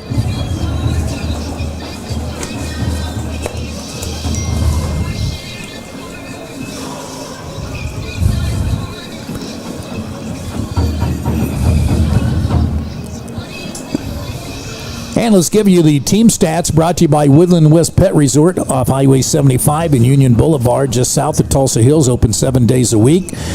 Well, it's pretty good right now with the Trojans leading 21-0, 6-3 in first downs. Union 16 carries for 43 yards, 4 of 10 passing with 1 interception for 34 yards. So they have 43 rushing, 34 passing, 77 total yards, 1 of 7 on third down, 4 penalties for 33 yards, and 5 punts. Meanwhile, for Jinx, 14 carries, 116 yards for KD Jones. Owen Jones is 6 of 10 with no interceptions, 84 yards. So 116 running, 84 passing, good for 200 total yards to Union 77. Jinx has a turnover in the game. That was a fumble by Owen Jones. They're 1 of 5 on third down, 1 penalty for 8 yards, and they have 2 punts. Individual stats brought to you by Innovative Air Pros and air conditioning, as well as plumbing now. Let's look at the team stats, who just went dark on me. But I can give you Owen Jones' numbers. As I mentioned, 6 of 10 passing and 84 yards. And KD Jones, 13 carries, 116 yards, according to our official statistician for the team, Craig Bowman. KD also has 3 catches, but 2 of them have gone backwards. Overall, 3 catches for 20 yards. So that's the way it looks with KD with 2 TD runs and an Owen Jones to Caleb Barnett 8-yard TD pass sandwiched in between. Now get the keys to the second half, brought to you by Classic Chevrolet, where a handshake matters, at ClassicChevrolet.net. Eric Fox, what's it going to take for the Trojans to complete this thing? Well, I don't know if anybody has seen Jinx and Union play before. Like I said, 51 weeks ago today, it was 21-0, and we were on the wrong side of that, and we came back and won that game. 2010 state championship game, we were up 21-3. Dylan Harding, listening in from Macon, Georgia, texted me and said, "Coach, that one still stings," because Union came back and won that state championship game 50-47. So it's do what you've been doing to be successful, right? They haven't made a lot of mistakes, not a lot of penalties. That one turnover was not fun in the red zone, but since that time, haven't beat themselves. They've taken care of the football. They've run the ball effectively. Both sides of the ball, the offensive and defensive lines have just controlled the line of scrimmage. We've got to continue to do that. That last sack of Shaker, and then the interception he threw, just a 4-man rush. Mm-hmm. And so that those defensive linemen have got to continue playing with that type of a sense of urgency and just making it hard for Shaker to feel comfortable back there. Trojans will send Samaj Stanford and Caleb Barnett back to receive this kickoff to start the third quarter. 73rd meeting between the two schools, and the Trojans lead the overall series 46-25-1. They've won 5 of the last 7, 14 overall of the last 20. And this is Barnett at the 25-yard line. Jukes left, goes right, and down the sideline he goes to the 50. That'll way to start the third quarter, down to the Union 20-yard line. The fastest guy in the state of Oklahoma in Class 6A, Caleb Barnett. That almost burned them bad, didn't it? They've got a plan to put a high pooch, but then they don't secure the edge, and Caleb just makes one step around the first guy, turns on that fastest man in the state speed, and fortunately for the Redhawks there, number 3 had an angle that he could just get enough of a piece of Caleb. Otherwise, he's about half a step from being gone, taking it to the house, Rob. Jackson Franklin, the former Trojan, made the tackle. I think they might have missed a face mask there at the end as well, guys. Might have missed a face mask there at the end. Could have tacked on another 15. I thought maybe he got his pads from the replay, but I'm not sure. KD doesn't worry about it. He gallops into the end zone untouched. Touchdown, Trojans. KD almost jogged into the end zone right there. As minute he was past the line of scrimmage, it was over. This Trojan team is feeling itself and having some fun tonight at Allen Trimble Stadium. On to attempt the extra point, number 33. You talk about dialing up a start to the second half, guys. 16 seconds off the clock. A huge kickoff return from Caleb Barnett. Katie Jones finishes it off. Another 7 on the board for the Trojans. Exactly the way you want to start a half with that kind of lead. Continue to put your foot down on your opponent. So a 66-yard kickoff return sets up Katie's third TD of the night, this one from 19 yards out, and it's now 28-0, and the Trojans are trying to march their way into a Thanksgiving practice for the 7th straight year and 17 of the last 19 seasons where they practice on Thanksgiving morning. Trying to advance to their 19th straight semifinal. And again, we've got to all remember these are 16, 17, 18-year-old young men. The coaching staff has said, even tonight, don't get your emotions too high, don't get your emotions too low. We've got to play the next snap, and this defense have got to come back and match that same offensive energy and intensity because, again, you don't want your opponent to have any sign of life. Right. Stone Turner, or is that Carrasco? Pari Spate is one deep receiver. I think that's Boston. Boston will grab this one at the 5-yard line, and up the numbers he goes to the 20. Good job by the Trojans to collar him at about the 25, and he works his way up to the 28-yard line. Remember the 2016 semifinal game in Stillwater? No, I guess that was the 2011 semifinal game where the Trojans had to fight back all night long. Jordan Curtis returned a kickoff to get the Trojans, I think, to within like 7 points of the game. The momentum was really the Trojans' way. They kicked off, and Union returned that kickoff for a touchdown. And so I think that was Trey Brown. Well, nevertheless, here we go. After the return by Carrasco, up to the 28-yard line, first down. Pari Spate trying to get outside, does a flag down as he goes down at the 36-yard line.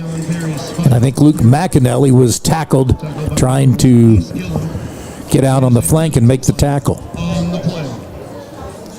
Yeah, I think that's going to come back. Yeah, this one will be a hold against the Redhawks. So if the coaching point was we don't want to shoot ourselves in the foot, that's what we did last time. We lost the game 9-3. We had key penalties. We had penalties that set us back offensively. We had penalties at key moments of the game that put us in a hole. So far, the Trojans have handled that well, and it's been the inverse for the Redhawks tonight. Trojan defense has been A+, holding Union to just 3 first downs. Trojan football brought to you by A+ Roofing in the metro area. They'll help you with your guttering services as well. 918-GET-ROOF. Wiltshire chases Reisig out of the pocket, and a throw to Carrasco has to come back for it at the 33-yard line. That'll be a gain of 5. Well, Reisig is a great quarterback. He's used his athleticism right there, but Wiltshire does a really nice job of flattening his angle out after he has that initial contact with the blocker and putting pressure on Reisig to make him step back inside and rush his throw, not get comfortable looking farther down the field right there. Gain of 14, I should say. To Carrasco, his first catch of the game. Here is Pari Spate, caught at the line of scrimmage and dropped in the backfield. Zach Fisher, Cash Jacobson, Brody Henderson, Jason Wiltshire. I mean, I think we call that a team tackle, isn't it, Rob? Number 97, Cash Jacobson. And number 13, Brody Henderson. 6 carry. Guys, for the delay there, was talking to Craig Bowman on the sidelines because you mentioned Sam Stone before the game and needing 6 tackles. I think they've got him at 5 right now. Okay. So just a quick update on that record chase. Good deal. 3rd and 6 at the 32. Pari Spate, 21 yards rushing, so their leading rusher, and Reisig's back. Here comes the blitz. They throw. It's caught. It's a first down and more up to the 45-yard line. It's Carrasco again. The time they brought Zach Fisher on the blitz, and Shaker does a nice job of stepping up and avoiding that pressure and then finding Carrasco open, makes one guy miss, and then Hager brings him to the ground for a first down pickup. Gain of 13.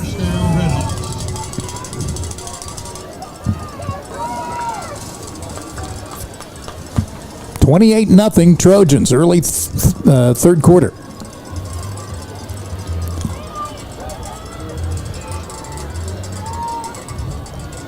Back to pass. Rising wants to throw deep. Now flushed out. A flag's down, and he's pushed out of bounds by Jacobson. And I think it was actually Henderson that's the one that got him pushed out of bounds right there, but I think they're going to have a holding call. It's going to bring this back. Yeah, this defensive line continues to be disruptive, guys, and even when they're not able to get to Reisig, they're drawing penalties on these Union offensive linemen. Seen a couple holds already here early in the third quarter. So that'll put them far behind the sticks.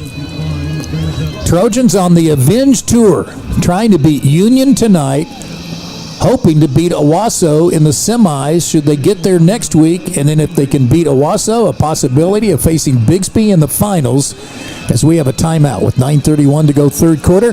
Jinx 28, Union nothing. This is the Jinx Audio Network and Trojan TV. They just had an injury timeout. I'm sorry. Okay. Dejon Gaines was down.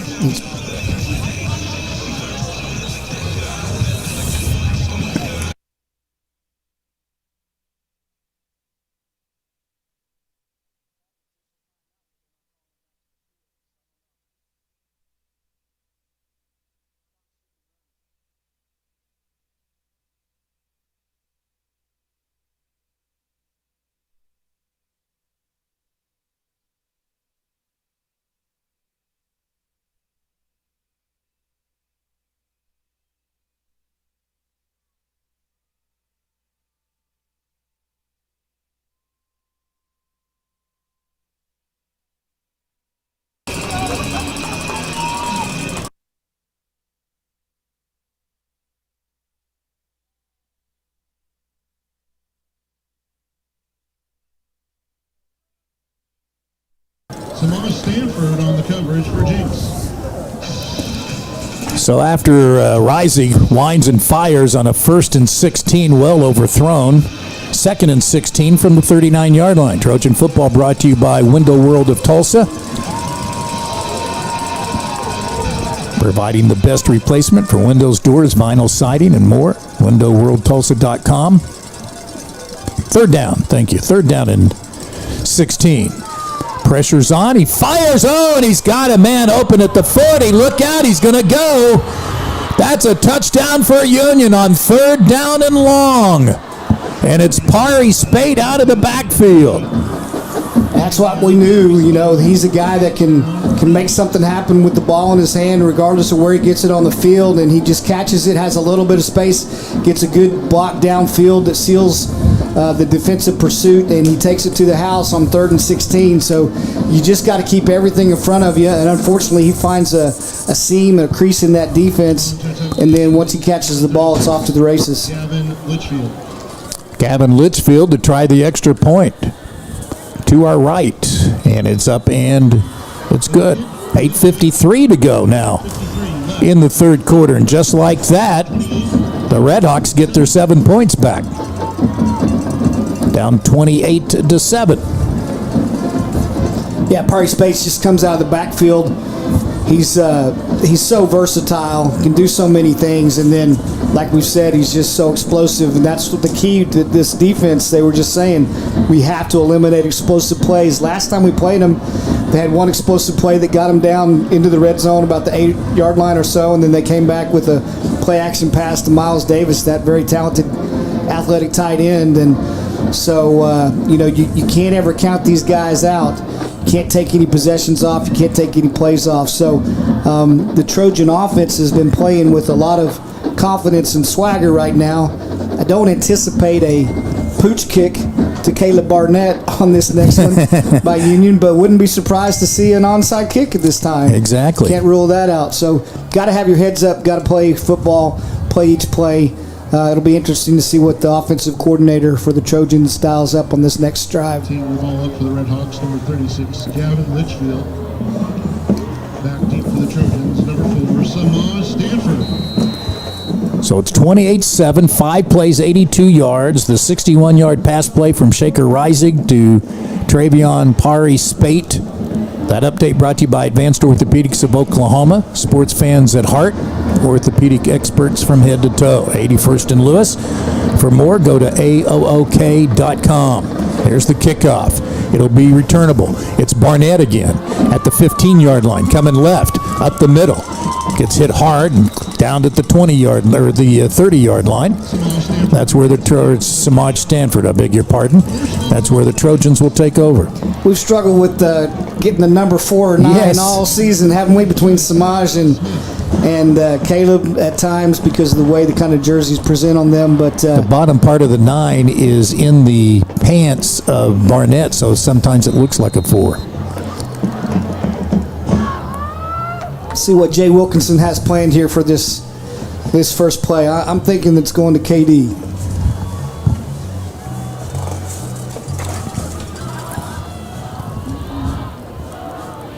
Owen Jones at quarterback. Senior, transfer from Broken Arrow, 2-year starter, handoff KD. He's a junior. He cuts back, gets cut down, and a flag down. Trojans only have 1 penalty in this game. I think that one's going to come back. Yep. I think it's in the vicinity of a hold. Tackled by number 82. Indeed the case. So while they do that, let's do this. And it's this day in Trojan history going back to November 22nd, 1963. Tough day for a lot of us history buffs. That was the day that President John F. Kennedy was assassinated, only 7 hours before the Trojans kicked off here at home and beat the Bulldoggers in a tough game by a score of 13-7. So the penalty makes it 1st and 20. Screen pass caught. Nice job by Barnett to get up to the 30-yard line and get at least 10 yards back. Again, that quick slip screen out there on the outside to Caleb with Brody Henderson, the H-back, was going out there to be a lead blocker. And, of course, you have Cato out there as well. And Caleb doing a nice job of running through traffic and making sure he's falling forward after contact. Actually a gain of 10. Barnett's second catch of the night.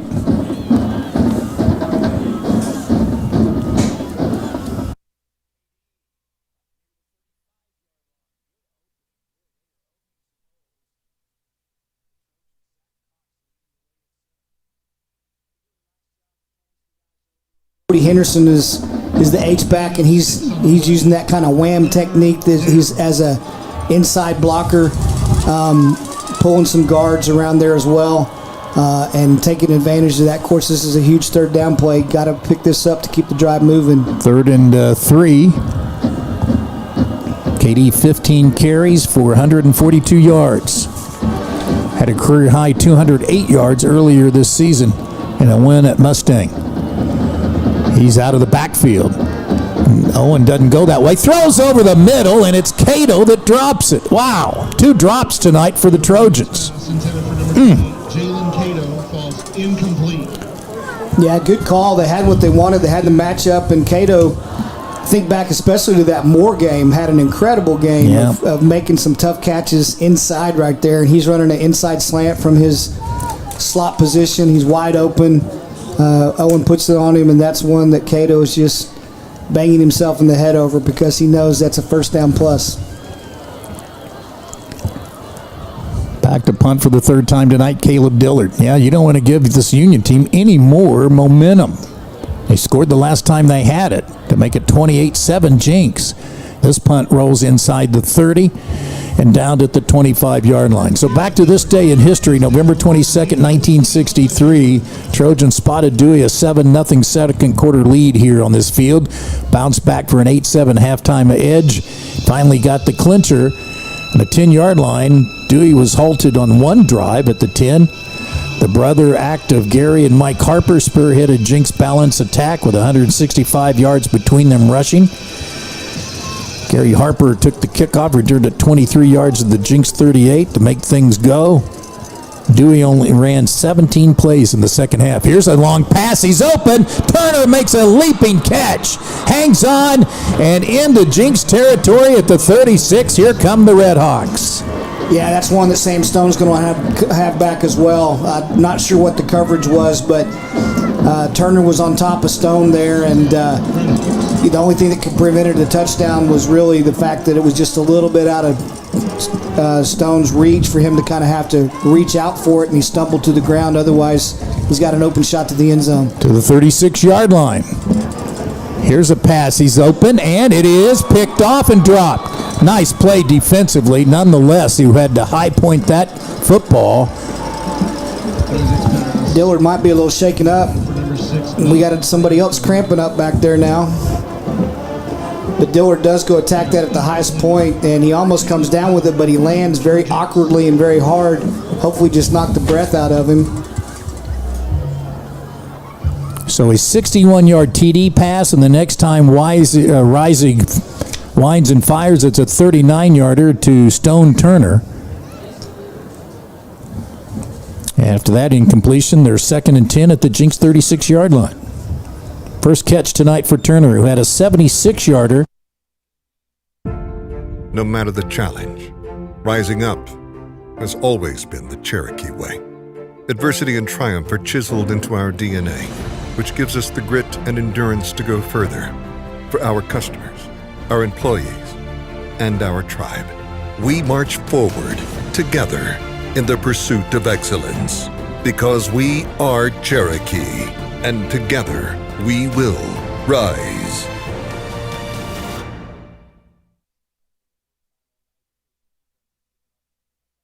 Plays, and depending on the outcome of this drive, potentially a 2-score game, and what you would have is you would have some belief start to ripple through that Union sideline, no doubt about it. Carrasco and Turner, wide receivers. Pari Spates in along with Schelling, so they've got some weapons with Shaker Rising at quarterback. With his Jinx and Union career, over 9,000 yards passing. Great fake. Steps back. Looks. They're covered. He throws. It's incomplete. Nice job defensively in the secondary by the Trojans. Well, nice play design right there by Coach Maddox, former offensive coordinator here for the Trojans. Does just what they call a naked look, so they're going to have Shaker have his back to the action, hide that ball on his hip, then go ahead and come back out as they have two receivers, one high and one low, that Shaker's trying to read the defensive coverage there. I think maybe if he gets rid of the ball a little bit sooner, he has a little bit better shot, but defenders eventually caught up to it, and that was huge. But again, you got to think that they're going to be headed to the end zone either on 3rd or 4th down. 3rd down and 10. Here comes Cash Jacobson to chase him out of the pocket. He throws on the run. This one is incomplete. So now it's 4th down and 10. You'd think Union will be going for it here for sure. Yeah, 100%. Cash Jacobson using that athleticism that we talked about. It's good to see him back in the lineup. He's been out for a little while. Kind of had a banged-up ankle, but he does a nice job of putting the heat on Shaker, and then Shaker has to pick himself up. Not only does Cash have that speed, but he's added some extra size that Shaker had to get up underneath of. So big play right here for the defense. Number 97 gained 40 pounds over the summer, so it's Jacobson, Luke McAnally, and Jack Wiltshire. Brody Henderson on the edge. 4-man front, 4th and 10 at the Jinx 36-yard line. The Redhawks need to call a timeout. So, while they call the timeout, I had the birthdays here somewhere. I'll try and find them. Goodness, I've got so many notes here. That's always happens when usually I have a folder for each opponent Jinx plays during the year. For Jinx Union, I have 5 folders. Well, let's give yourself a break too, Don. We're trying to pack in, like, we only had 1/3 of it, or 1/4 of a game last time, right? Right. So we're packing a game and 3/4 into this one tonight. Exactly. So Thank you. I will say that Dewey, remember in Trojan history, that might have been right after quarterback Doc Simmons, who taught English here for a long time, right after he left and graduated the Trojans team. But I know he's listening in tonight with Ron Acebo, our tennis coach. They listen every week, so shout out to Doc and to Ron. We'll give you some scores from 6A-1 here in just a sec. Sorry, Rob, you were going to pipe in here, so No, I was just going to say, I think we need to start referring to these big games as 5-folder games now. You know? That's how you know it's serious. That's how you know it's a step up when it's a multi-folder kind of evening for Don King. 4th down and 10. This is a big play here for the Trojan defense. Pari Spate in motion. Pressure. Down he goes! Second sack of the night. And it's Luke McAnally meeting Reisig at the summit and got help from Wiltshire, and the Trojans turn away the Redhawks. Huge play, you know. Rob Labor, as he always does, sets the table for us. The top of the broadcast says it comes down to one play so many times. Who knows, but this is the one play, right? 4th and 10 when Union started to have a little bit of momentum, a little bit of belief on that sidelines, and that defensive front's been playing well all night. Heads up to the pup there. McAnally coming in and Wiltshire finishing him off. Now let's see if the offense can help take advantage of that opportunity. 54 yards away, Brody Henderson as an H-back right, KD to the right. Owen gets the snap. KD looks for room. Look at him. Jigsaw his way around, and had he broken that tackle as he crossed midfield, he had a lot of room. Gain of 5. Does a nice job on the counter play, getting up inside, fitting inside those blocks, pulling guys around, and then he tries to make a couple of cuts back against the defensive front. And the secondary is able to kind of bring him down right there, but still not a bad first down pickup at all. 2nd and 5 from the Union 49-yard line. Running play, KD trying to get outside. Nice job. Gets to the 45. He's still going to be short of the first down, but it'll be 3rd and short. Well, what I like right there is he's turning himself and his shoulders towards that first down marker. So rather than continue to run outside and try to get outside of him, you know, he's falling forward right there. You also saw Domek and Ashton Cunningham, former teammates, hooked up out there on the edge.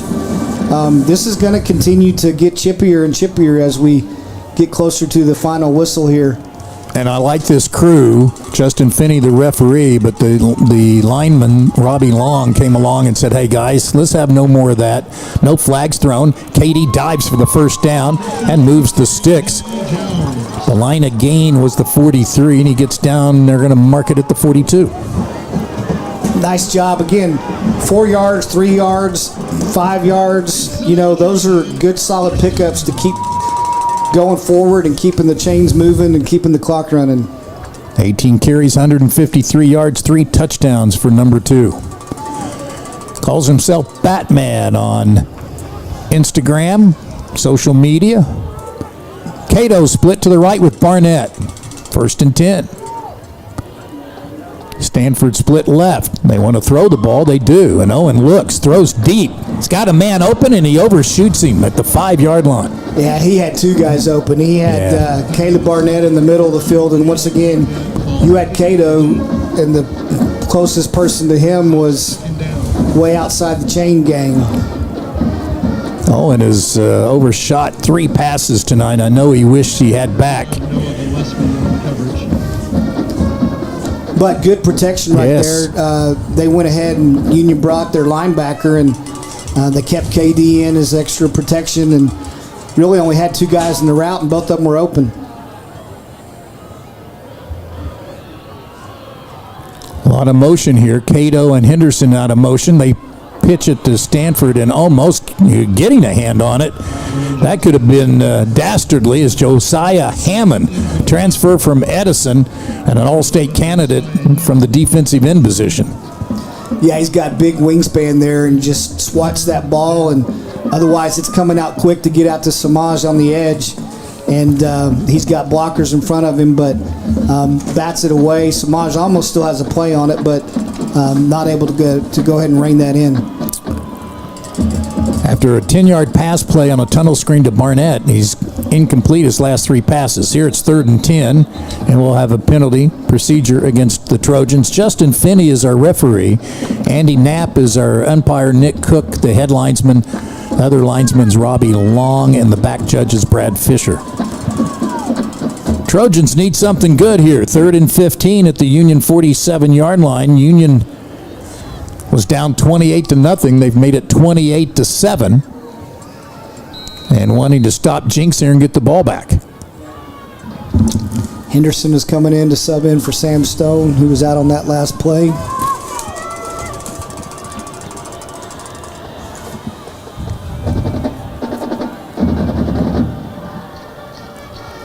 KD going to run the ball down the middle to the 40 to the 35-yard line. Well, that sets up an interesting 4th and 3 here. Yeah, and I actually thought he got a little bit closer. I thought he got down to about the 38-yard line or 39-yard line. So I think they go for it here. I do too. And I think you give it to KD Jones. 4th and 3. Union showing a 4-man front, 4 linebackers, and now with 10 on the play clock, they get the call in from Coach Wilkinson. 4th and 3. Back to pass. KD's out of the backfield. They throw it to him, and he makes a great catch at the 24-yard line. That's why he might be the best receiver out of the backfield Jinx has ever had. How about that adjustment, Rob? Oh, my goodness. Great catch is an appropriate term there, Don. His momentum carrying him one way, had to turn back around and snag that as he was twisting and the ball was behind him. Not only the catch, but the moment, right, on 4th and 3 to come up with that grab. Well, how about the confidence? This guy can't do. Yeah, how about the confidence Coach has in his call with his quarterback and his blocking and his running back there. 4th catch of the night. And he ties Colin Pitcock for 12th on the all-time list. And now he busts into the end zone. He streaks in for his 4th score of the night. Another shot of that vitamin KD right there, Rob. I tell you what, he starts to the right, he breaks it back, he heads to the sidelines, and he gets it all the way in, stretches it out there for the goal line. Great job right there by the Trojan offense. Again, just so good at finding the opening, no matter how big or small. Offensive line, again, with a good push, allowing KD to just kind of pick his way, and then when he sees the daylight, there is nothing stopping that man from finding the goal line, just willing the Trojans into the end zone on that drive with a big run on 3rd and long, the 4th down conversion, and then cap it off. Have a night, KD. Extra point is on its way, and good. So with 2:53 to go here in the 3rd quarter, the Trojans have regained the momentum and now lead 35-7.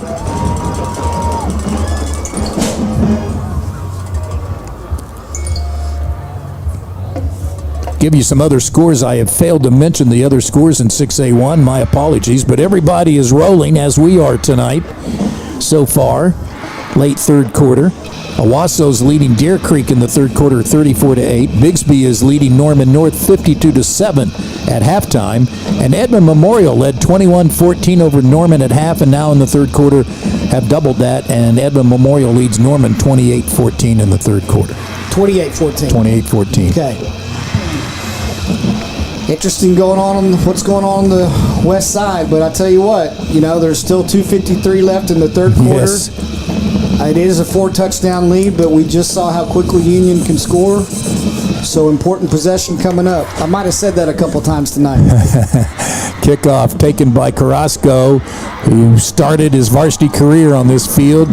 He doesn't get far up to the 10-yard line, and that's about it.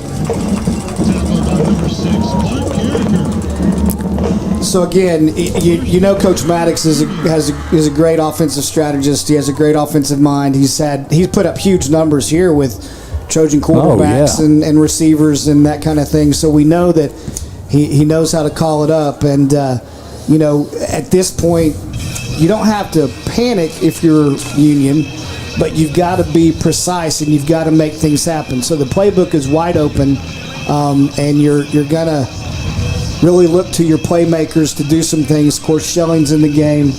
You got Shaker back there. You got to think Perry Spate's part of this, and so just got to be playing good, disciplined defense right now. Great tight end with Miles Davis, Carrasco as well, and boy, Shaker was throwing the fade down the sideline, and Carrasco was a down and out, and so that Rising's pass. And goes awry, and it's second down and 10.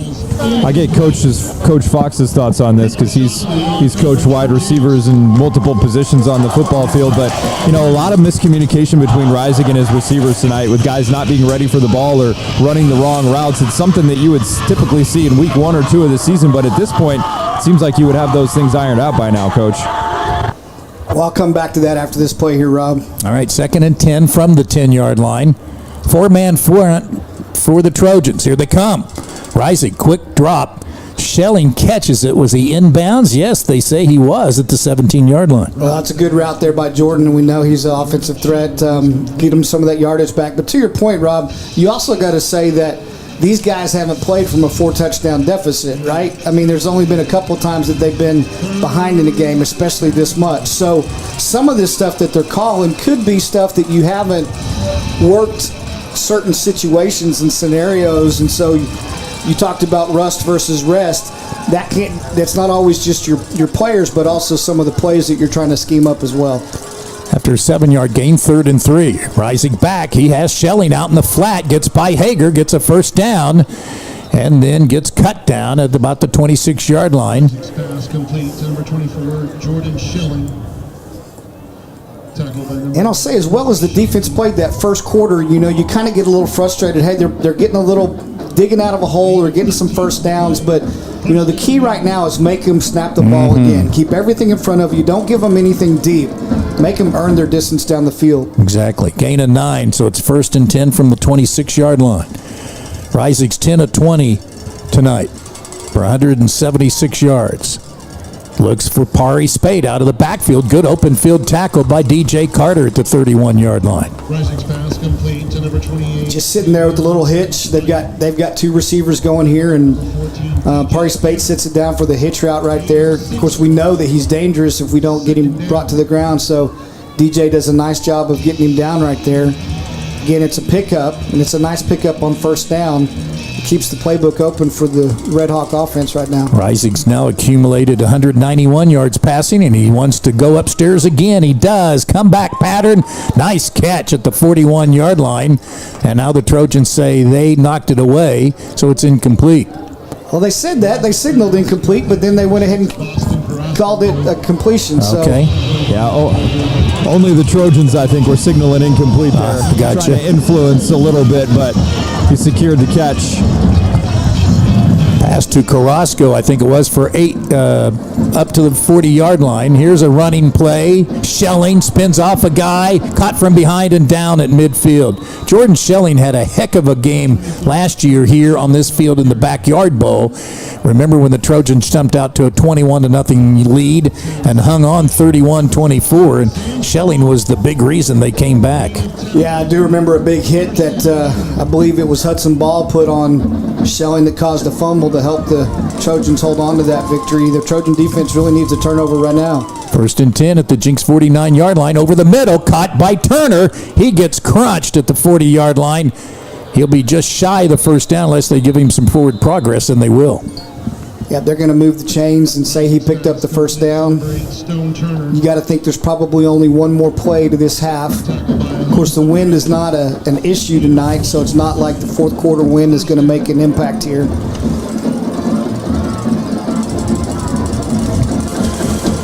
Here is Schelling again. Cash Jacobson chases him down.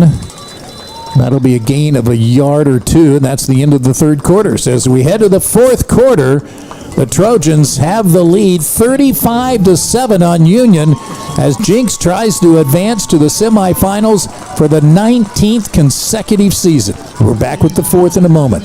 This is Trojan Football, the Jinx Audio Network and Trojan TV. Union 7.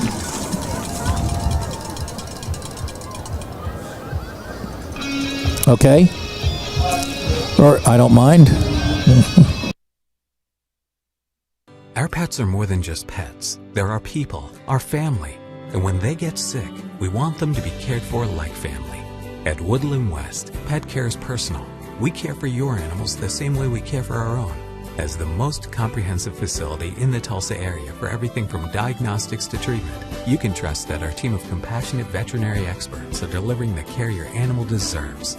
Your pet is always there for you, let us be there to keep them in good health. Woodland West Animal Hospital. Craving delicious tenders or crispy fried chicken? Hit the Waldo's drive-thru, open 7 days a week. Locally owned and operated in Broken Arrow, 71st and Yale, and coming soon to Owasso. Waldo's makes lunch and dinner a breeze. Waldo's Chicken, fast, fresh, delicious.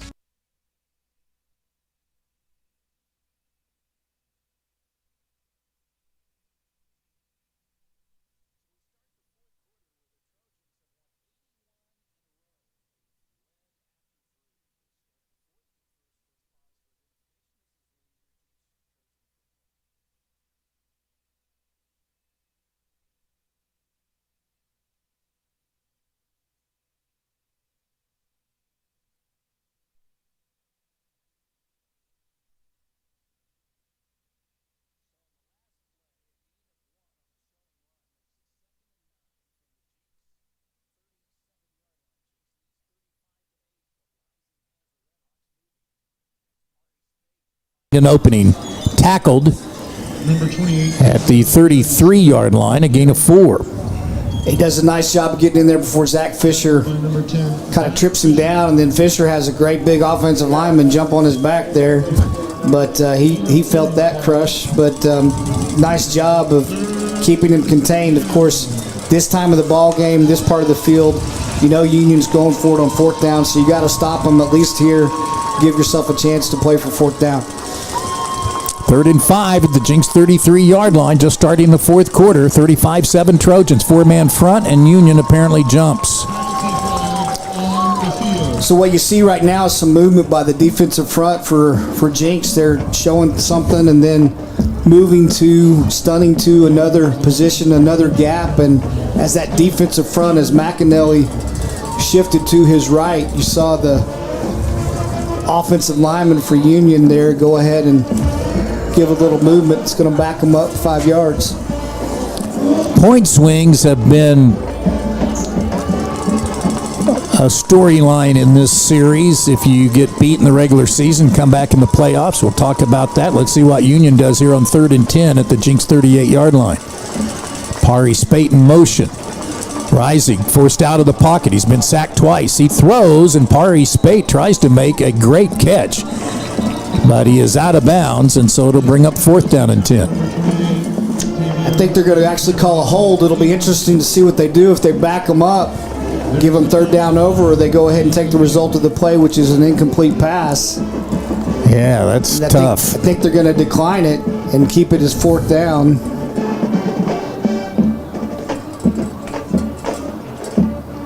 I'll go along with that. So a nice job. Again, just a 3-man rush, but you had Perry Spate going in motion and looking for him in the flat, and then kind of as he flattens out, heads to the wheel route. I think they're trying to decide where exactly this ball should be placed. Yeah, it should be. Yeah, it should be at the 38. 4th and 10, right? Yeah, right.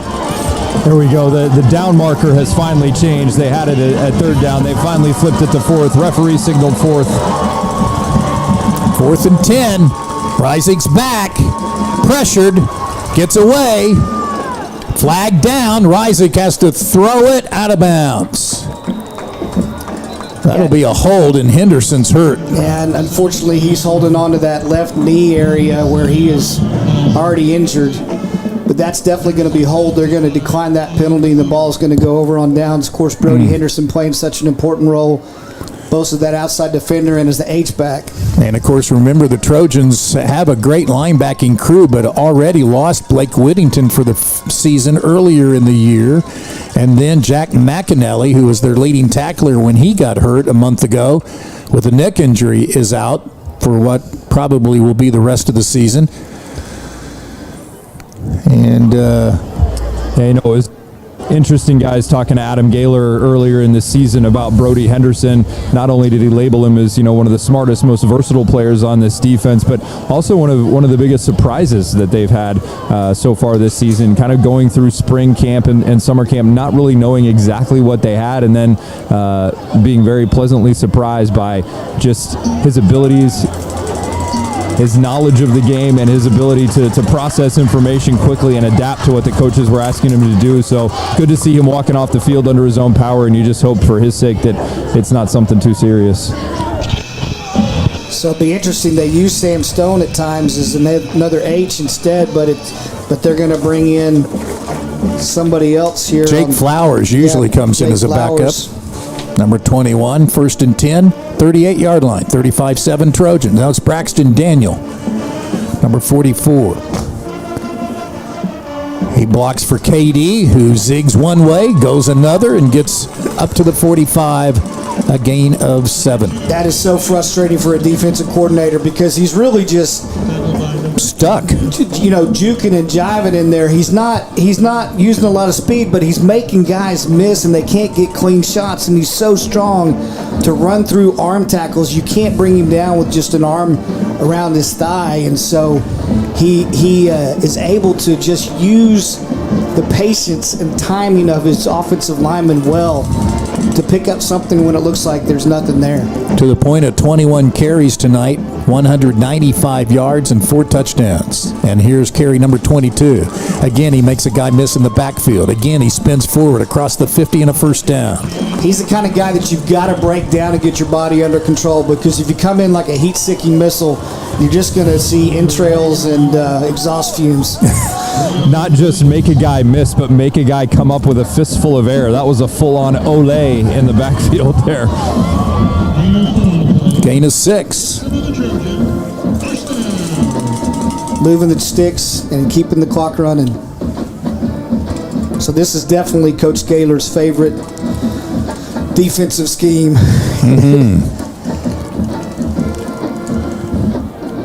First down from the Union 49-yard line. They fake to KD. Owen steps up, fires deep. He's got a man wide open, Barnett, into the end zone. That's good for 6. The Trojans finally connect on the bomb from Owen Jones to Caleb Barnett.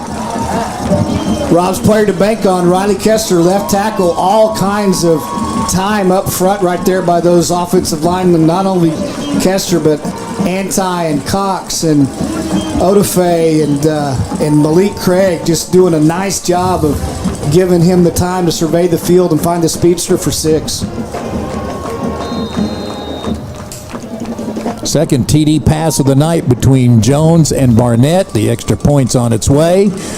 Put it on the board with 9:15 to go. Let's take a break. It's Jinx 42, Union 7 on the Jinx Audio Network and Trojan TV.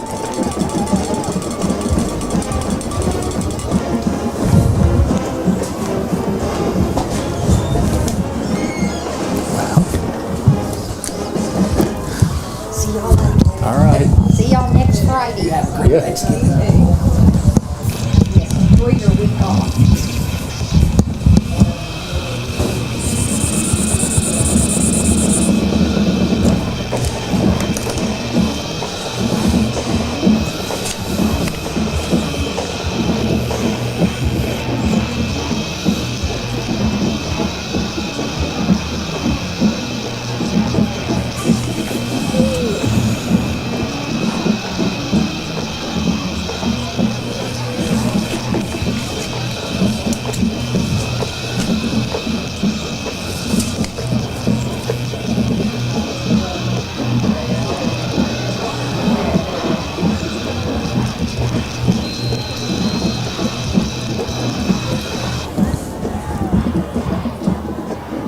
Here is the kickoff, and Pari Spate will try his luck at the 2-yard line, up the numbers to the 22-yard line and drop to there. Trojans got Zach Fisher in on the tackle, along it looked like Clark Carricker. So the Trojans just went 62 yards, 3 plays, 49-yard pass play from Owen Jones to Caleb Barnett. Lead 42-7. That update is brought to you by A+ Roofing and Window World of Tulsa. Well, I don't know what the penalties are going to be at the end of the game here, but, we've definitely won that battle for now. But the big deal is that Wiltshire and Jacobson and McAnally and Henderson, who's back out there, have just dominated that line of scrimmage and put so much pressure on Rising that those guys have had to reach out and hold, and that's really helped us out. Sure has. Both lines have played so much better than they did in the Backyard Bowl. And that's really been the strength of this team, or the reason this team is looking at winning their 7th in a row.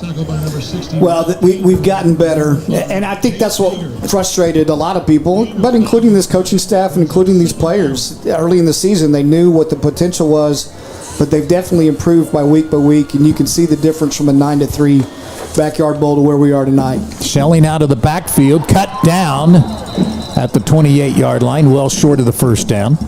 Got to give it up for DJ Carter. Shelling is a very imposing guy. Yes. Big physical presence, and DJ comes in there and cuts him down for a very short gain. He is a load, and you have to tackle him low, no question. So 3rd down, the ball at the 33-yard line. Or, at the 28-yard line. 3rd down and 4. Rising, fires, Turner, has it. 1st down, but Hager brings him down, makes sure he doesn't go any farther. And that's really the story right now with 7:52 to go, and you're up 42-7. Don't give up any big plays here. And really, the 7 points was off of, very explosive drive, right? So other than that drive, they haven't had the big play. In their loss to Edmond Memorial, 32-29 in Week 9, that set this game up. There's a drop. It was interesting that Union had the ball with, I think, 30 seconds left in the game. We were playing, that was the night we went to Edmond North, wasn't it? So I guess it might have been Week 10 when Union, I guess it was, when Union got beat by Edmond Memorial. Union had the ball with seconds left, and instead of throwing passes downfield to try to get a field goal to send it into overtime, they ran the ball a couple of times. And it really kind of confused some fans on why they did that, and their offense has just not been clicking a lot, and Turner is out of bounds across midfield. Yeah, to that point, that was interesting. We had special Trojan broadcaster, reporter, investigator Kimberly Catterson giving us updates on the end of the game. I do have to go ahead and acknowledge, I said on the air, if anybody was listening, there's no way Union gets beat on senior night at their own place on Week 10. They're not going to lose to Edmond Memorial, and that was kind of like Rob saying, I think the rain's going to pass. So I was wrong. I think there's somebody in the booth, though, that said that was a possibility that night. Don, you forget full credit for that. Full credit. Here's a running play for Pari Spate, and he is loose again. Oh, tough runner. They've had some great runners over the years. A.J. Green, who's now at Oklahoma State, who has been redshirted this year with an injury. Tyler Atkins, Shamari Brooks. Jeremy Smith wasn't too bad, was he? Went on to OSU. Here's Pari Spate again. Not much gain there, just a yard or two, and the clock's ticking with 7 minutes left. And I don't know where we are on the Sam Stone watch, but I think he made that last tackle before this play, so he could be getting close to that. He should be. I think he might be one stop away from passing Luke Turner for second. There's Zach Fisher on a inside route to Miles Davis again, just making Union snap the ball again, not giving them anything deep. How about this Jinx defense, though? I really thought coming into this season, this was a defense that could take the Trojans to the mountaintop. They've given up just 11 points a game, Coach, coming into this game. That's the fewest in a regular season per game since 2008. There's some pretty good defenses between 2024 and 2008. Yeah. Here's a pass. Turner. Cut down at the 29-yard line. It'll bring up 4th down. Great job by Jace Hager right there playing that middle route. And again, they're getting the completion, but Hager is making sure that Turner doesn't have any time to do anything with it afterwards. 4th and 5 coming up at the Jinx 28-yard line. Fights through a stiff arm to make the tackle and bring him down for this 4th and medium play. Midway through the 4th quarter, the Trojans have led the whole way, 42-7.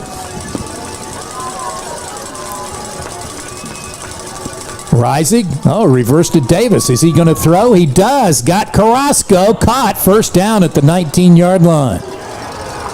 DJ Carter said he didn't catch it. He made the tackle, and I guess he didn't. Wow. Yeah, the ball was loose as he was going to the ground, and Carter was right there all over him to finish the pass breakup. And they are fired up here on the Trojan sideline. They should be, Rob.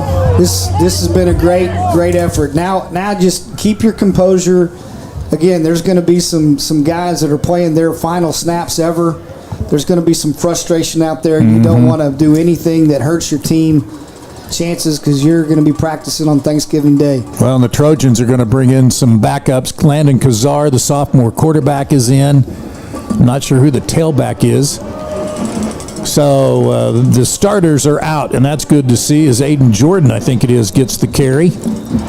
Nope. That's not Aiden, no. Trey Mays was 23, but I thought Trey was out the rest of the season with an ankle injury. Is that 33?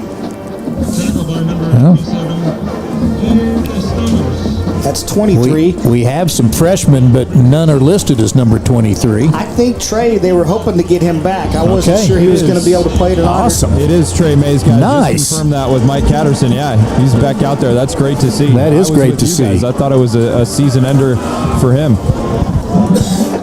Gain of 4. He gets it again. And he powers his way for a first down. Trey Mays played, I think, is the first 3 games of the year. 18 carries, 72 yards, 4 yards per carry, 2 touchdowns. He is a senior, and it's nice to see him back in there, 6 foot, 180 pounds. Still have that starting offensive line unit in there with Malik Craig and Odafe and Cox, Anti and Kester. Those guys have really done a great job. You know, the first game we did move the ball, but we didn't get it into the end zone. And this game it's really been different because of the play of those guys up front and the way they've developed throughout the season. Running play on first down, not much there. In 6A Division II tonight, here's a final. Muskogee, defending state champs, at home knocks off Putnam City in a quarterfinal game 14-0. Sapulpa's losing at Choctaw 38-0. Stillwater looks like they'll advance to the semifinals. They're beating Putnam City North 42-14, and Sand Springs heading to the semifinals again under Bobby Klink, beating Piedmont 44-7. 6A Division I, Owasso and Bigsby are rolling, as is Jinx 42-7 here with 3.5 minutes to go. Edmond Memorial has now broken a 14-14 tie to go up 35-14 on Norman. So if these scores stay as is, it'll be Edmond Memorial against Bigsby next Friday night here in the Tulsa area, and Jinx against Owasso next Friday night. Now, there have been times where they've played them both on the same day at the same venue, where one's a 1 o'clock and one's a 7, but the bracket says 7 o'clock for both games. So, yeah. Third down coming up for the Trojans, 3rd and 9 at the 45-yard line now for Gazar, who's been a really nice backup quarterback. And Mays busts loose for a first down. This offensive line has just absolutely owned things tonight. Well, good to see Trey Mays out there. He's running the ball like he's been hurt all season and glad to be back out there, right? But all of these guys have just played with a lot of intensity and a lot of passion. You know, it's just this time of year, you know that somebody is playing their last game, and this senior class and this unit did not want it to be their last game, even if it's the last one at Allen Trimble Stadium. As Mays gets the carry here and gains 2 yards, let's do our birthdays today.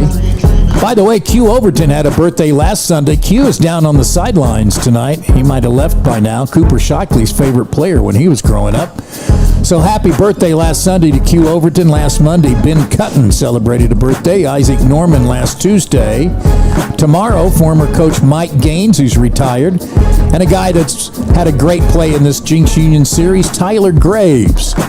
Bones has a birthday tomorrow. And Sunday, former Jinx player Joe Della Cerda went on to have a son, Jared, that played for Jinx. And Joe was the president of the Booster Club. while Jared was a senior. So happy birthday to those Trojans. Jared's sister was a cheerleader here as well. Jessica. So third down coming up, or that was, we'll check here, with 1:25 to go. Mays doing most of the work here. Sorry, Don, can you guys hear me? Yes. I'm actually down here on the sidelines with Q Overton. Don's up there last week, by the way, so I just wanted to get for Trojan and alum what you've witnessed tonight and how you feel about performance against a rival. You know, rivalry game is always going to be tough. I think that both teams came out here and played, and Jinx has just been more dominant and physical tonight. You know, they've been playing pretty good. You know, as far as the D-line, DBs, just a full round of football being played. I know in your time here there were some intense rivalry games against Union. What do you regard as maybe your fondest memory? Man, I have a lot of memories, but one of my favorites is me breaking the U, making a sack at the TU Stadium. That's probably one of my favorites. I think Coach Fox remembers that one fondly as well. So thanks for the time, Q. Good to see you out here tonight. Hey, thank you. That one might have made the rounds on social media the last couple days. I think that might be a wrap here, guys. Yes, sir. Trojans call a timeout with 18 seconds left to avoid a delay of game, and we'll face fourth down here coming up. I think that's the way it is. Yeah. Okay.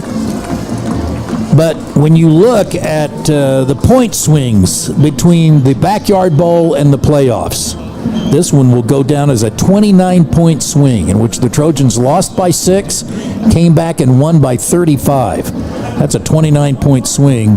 That will be, believe it or not, tied for the 6th best point swing. The best was 2003. Remember we went to Union in the rain and got shellacked 37-0. Came back and beat them in the TU semifinals 14-12. I do remember that. 2012 at TU, Union won 14-7. Jinx came back in a semifinal at Broken Arrow and won 41-10. That's a 38-point swing. They've actually got the punt unit out there. It'll be interesting to see if they just kind of run around and try to run this out, or they got to go ahead and actually punt the ball. Union doesn't have anybody deep. Low snap, but Caleb kicks it away. High, kicking out of bounds. So Union will get another play or two here to wrap it up. And one positive thing too, guys, is Brody Henderson was actually out there for the punt team moving around, so it looks like the injury he sustained earlier, nothing too serious. Good to see him back out there. You bet. Well, what a bitter moment. I mean, the Trojans continue to win here at home, 25 consecutive home playoff wins, going to the semifinals for the 19th consecutive year, going to practice again on Thanksgiving week. But let's give a tip of the cap to Union. What a tough time it has been for them. In the last 7 semifinals, they're 1-6, and they've lost a lot of those by 1 score. You look at their playoffs over the last 3 years. As Schelling has it, loses the football, and the Trojans still kicking it around.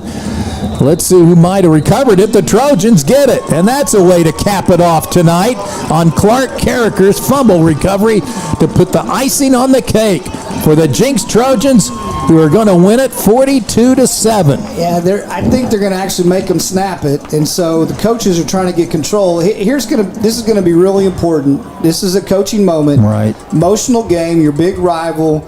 You got a lot of guys that you know from a long, long time, whether you played against them or you played with them, and you just got to keep your helmet on, keep your emotions cool, and then go celebrate with your team because you got more ball to play. Exactly. And that's what the Trojan coaching staff is trying to tell some of the players who will go out and take a knee down. It's a very emotional game for a lot of these players, and especially the several players on the Union side who transferred from Jinx to Union. You think of Shaker Rising as a freshman guiding Jinx to a state championship, but he did not have the playoff success as a team that he did at Jinx, coming up short in Union. The first, they take a knee down. 2 years ago, they lost in 6 overtimes to Owasso. which was a crushing blow to them in the semifinals. A lot of respect between these two programs, a lot of respect with these players, their coaching staff. They know each other really well. Of course, they're close together. But, hats off to the Trojans and their team, their coaching staff, the people that kept believing when things looked really dark, and they definitely earned what they got tonight. And when you talk to the Jinx players about Shaker Rising, about Jordan Schelling, about Boston Carrasco, about Ashton Cunningham, I mean, they all had big moments in Jinx uniforms. Jesse Jones Jr., they still consider them friends. I mean, it is a rivalry, certainly when you step between the lines, but out of the lines, there are hugs now for a lot of them, and they are friends when they see each other socially. I remember last year, after the football season, I don't want to speak out of turn, but I know one of the former players at Jinx that was at Union went to the Jinx players, one of their homes, and there were several Jinx players there, and that current Union player watched the playoffs, the college football playoffs with them. So there is still a lot of respect and friendship between these guys. But once you step on the field, it's kind of a different thing. But what a tough moment it is for this Union team. I mentioned they lost in 6 overtimes 2 years ago in the semis. Last year they had a 21-0 lead. Jinx came back with a KD TD run to win it at the end of that game with 37 seconds left, but beat them 33-27. And Union has to go home, not making the semifinals this year, as Jinx has pounded them 42-7. We'll take a break, come back, and hear from the head coach when we continue on the Jinx Audio Network and Trojan TV.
With the defense, this Union team comes in averaging 45 points per game.